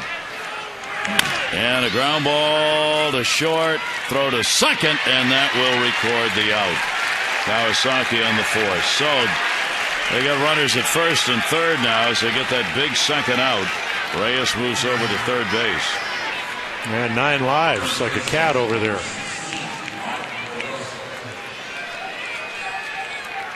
And that was close, too, because that was not an easy out. That chopper stayed up on Hardy, and he had to really hustle the throw over. Kawasaki bearing in. Good job by JJ and by Roberts to get the out at second. No play at first because of Lowry's speed. So 2 down. Mark DeRosa trying to do damage again. He came up as a pinch hitter in the 8th inning and tied the game up with a single. Now he's got runners on first and third. 2 down.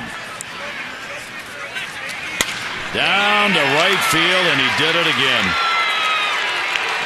Reyes will score. DeRosa gets the RBI. 2 at-bats, 2 singles, 2 RBIs. Fans booing on the Reyes call, but from what we saw, that call was right by Jerry Davis, the second base umpire. Now take a look right here. I mean, 5 for 20 pinch hitting. And so he's now 7 for 22. You know, National League guy Mark DeRosa came up with Atlanta. And, boy, you're going to play for Bobby Cox. He came up in that era. You get used to pinch hitting. A couple of big hits tonight. So Toronto, which had a lead in the second inning of 1-0 before the Orioles had the home runs in the third by Roberts and McLeod, have the lead again, this time in the 10th inning, as they are up by a score of 3-2.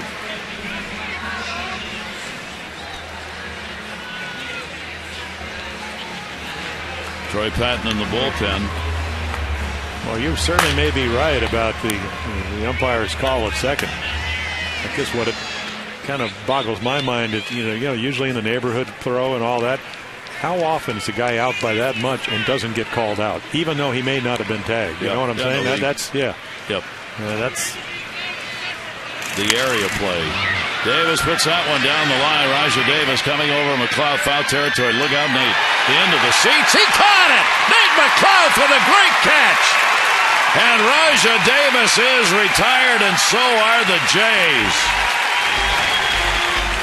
Oh, mercy. Got it, held on to it, showed the umpire. Now the Orioles come up, bottom of the 10th, down by 1.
Will bat here in the bottom of the 10th inning.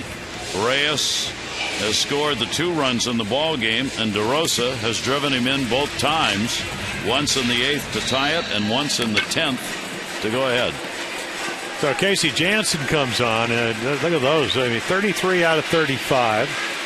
You know, neither righties or lefties hit him very well. I mean, he's been, last year had some shoulder problems early in his career. Not overpowering. Lefties hit him a little bit better. But again, he dominates right-handers. Right-handers only hitting 137. So 21 of his last 22 saves. And now 55 of the last 59 opportunities after having a shoulder cleanup. So a little bit of a slow start here in 2013. So Casey Janssen on. And it comes to this. If the Orioles do not win this game, they are officially eliminated. The Cleveland Indians came back in the bottom of the 9th inning and have a walk-off by Giambi to beat Chicago. That combined with a loss here by the Orioles, and there would be no more room. Well, Casey Janssen loves the cut fastball. A little bit of movement. 89 and 91. Usually, there it is. Outside corner. Jones will foul it off.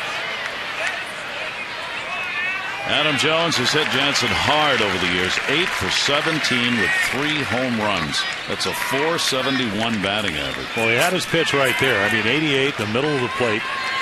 Just a little bit of movement because it was a cutter. And he fouls it off.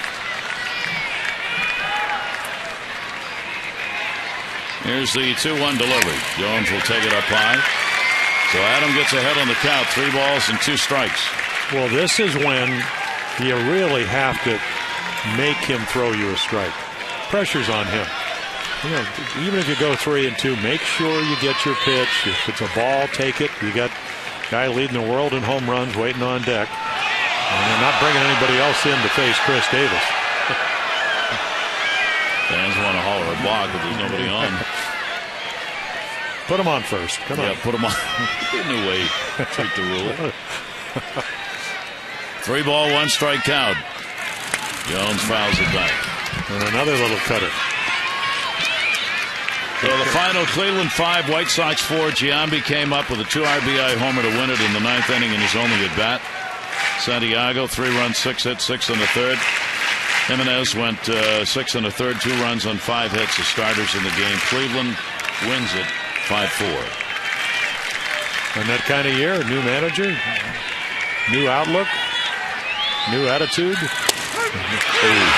and no argument. Not a happy batter.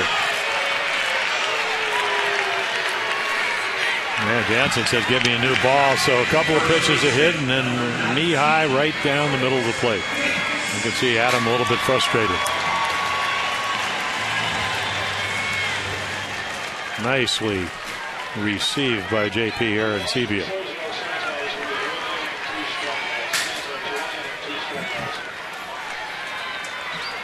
One down, 10th inning. Davis. He will take the pitch for a ball. Chris Davis, a 1 for 10 off Jansen. Santos right now the pitcher of record, could be the winner. Rodriguez could be the loser, and Jansen of course after a save. 1-0 delivery, the off-speed turnover pitch. 1-1.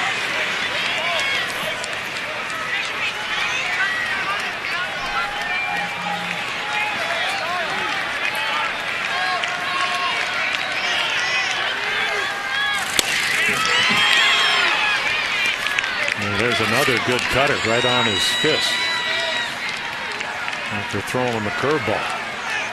Jansen out of UCLA is again a position player, a little first base.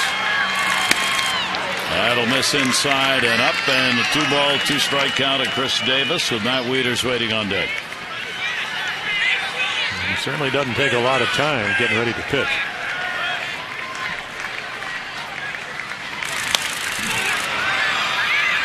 Jansen covers.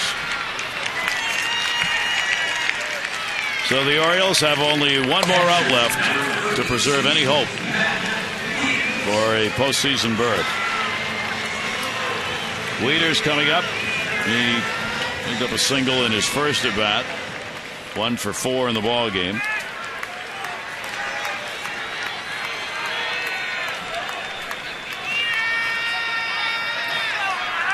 Two down. We're in the 10th.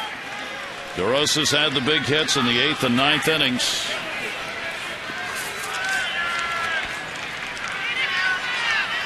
Stayed on to play at first.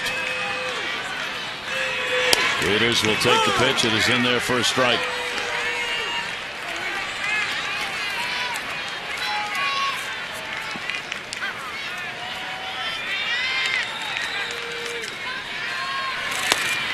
Oh, 1 pitch. That's going to be down low. Victory here would give Toronto an edge in the series, 9-8 on the season with 2 left.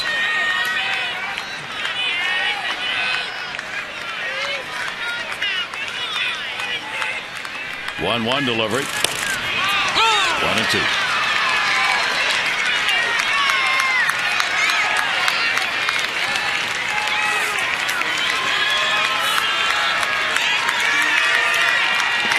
Two down, 10th inning. Orioles down a run. Delivery by Jansen. Close, but not quite, apparently. Yeah, a little off the corner. Nice take by Matt Wieters.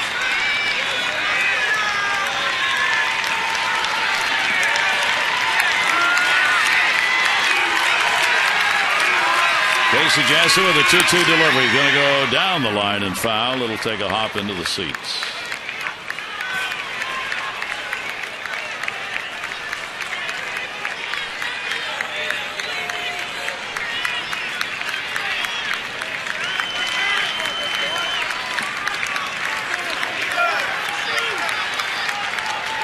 Two delivery again. Wieters will go into left field for a base hit. Not done yet.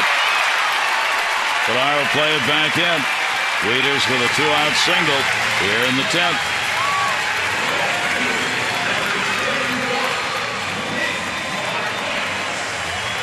Wieters will come out of the ball game. Valencia will come on to pinch run. Yeah, Alexei Casilla would be the normal guy that would come in. Ability to steal a base, ability to score from first, but because of the possible concussion, unavailable. Did not do anything baseball-wise today, by the way. Alexei Casilla. Certainly hope everything is fine next couple of days. They'll know. Nick Markakis will come up. 1 for 3 and a walk in the ball game. Orioles now have 10 hits. Markakis a 5 for 19 off Casey Jansen. 2 down. And a strike. So shallow in left, shallow in center, and deep in right field. Roger Davis way out there. Those can run him down in center field, and they're just trying to cut off any gappers. Jansen with a 1-0 delivery. Markakis jammed. 0-2.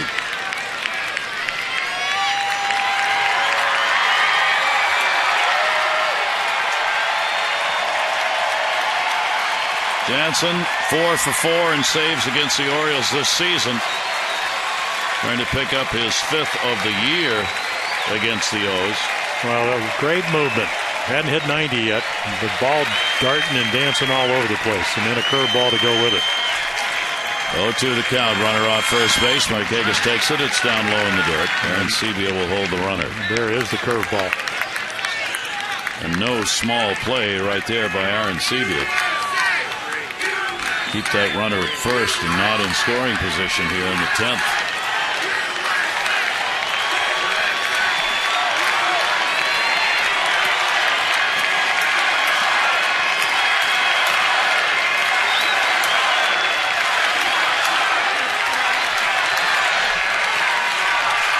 One ball, 2-strike count.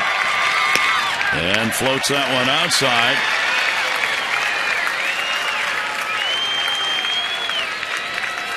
Two down.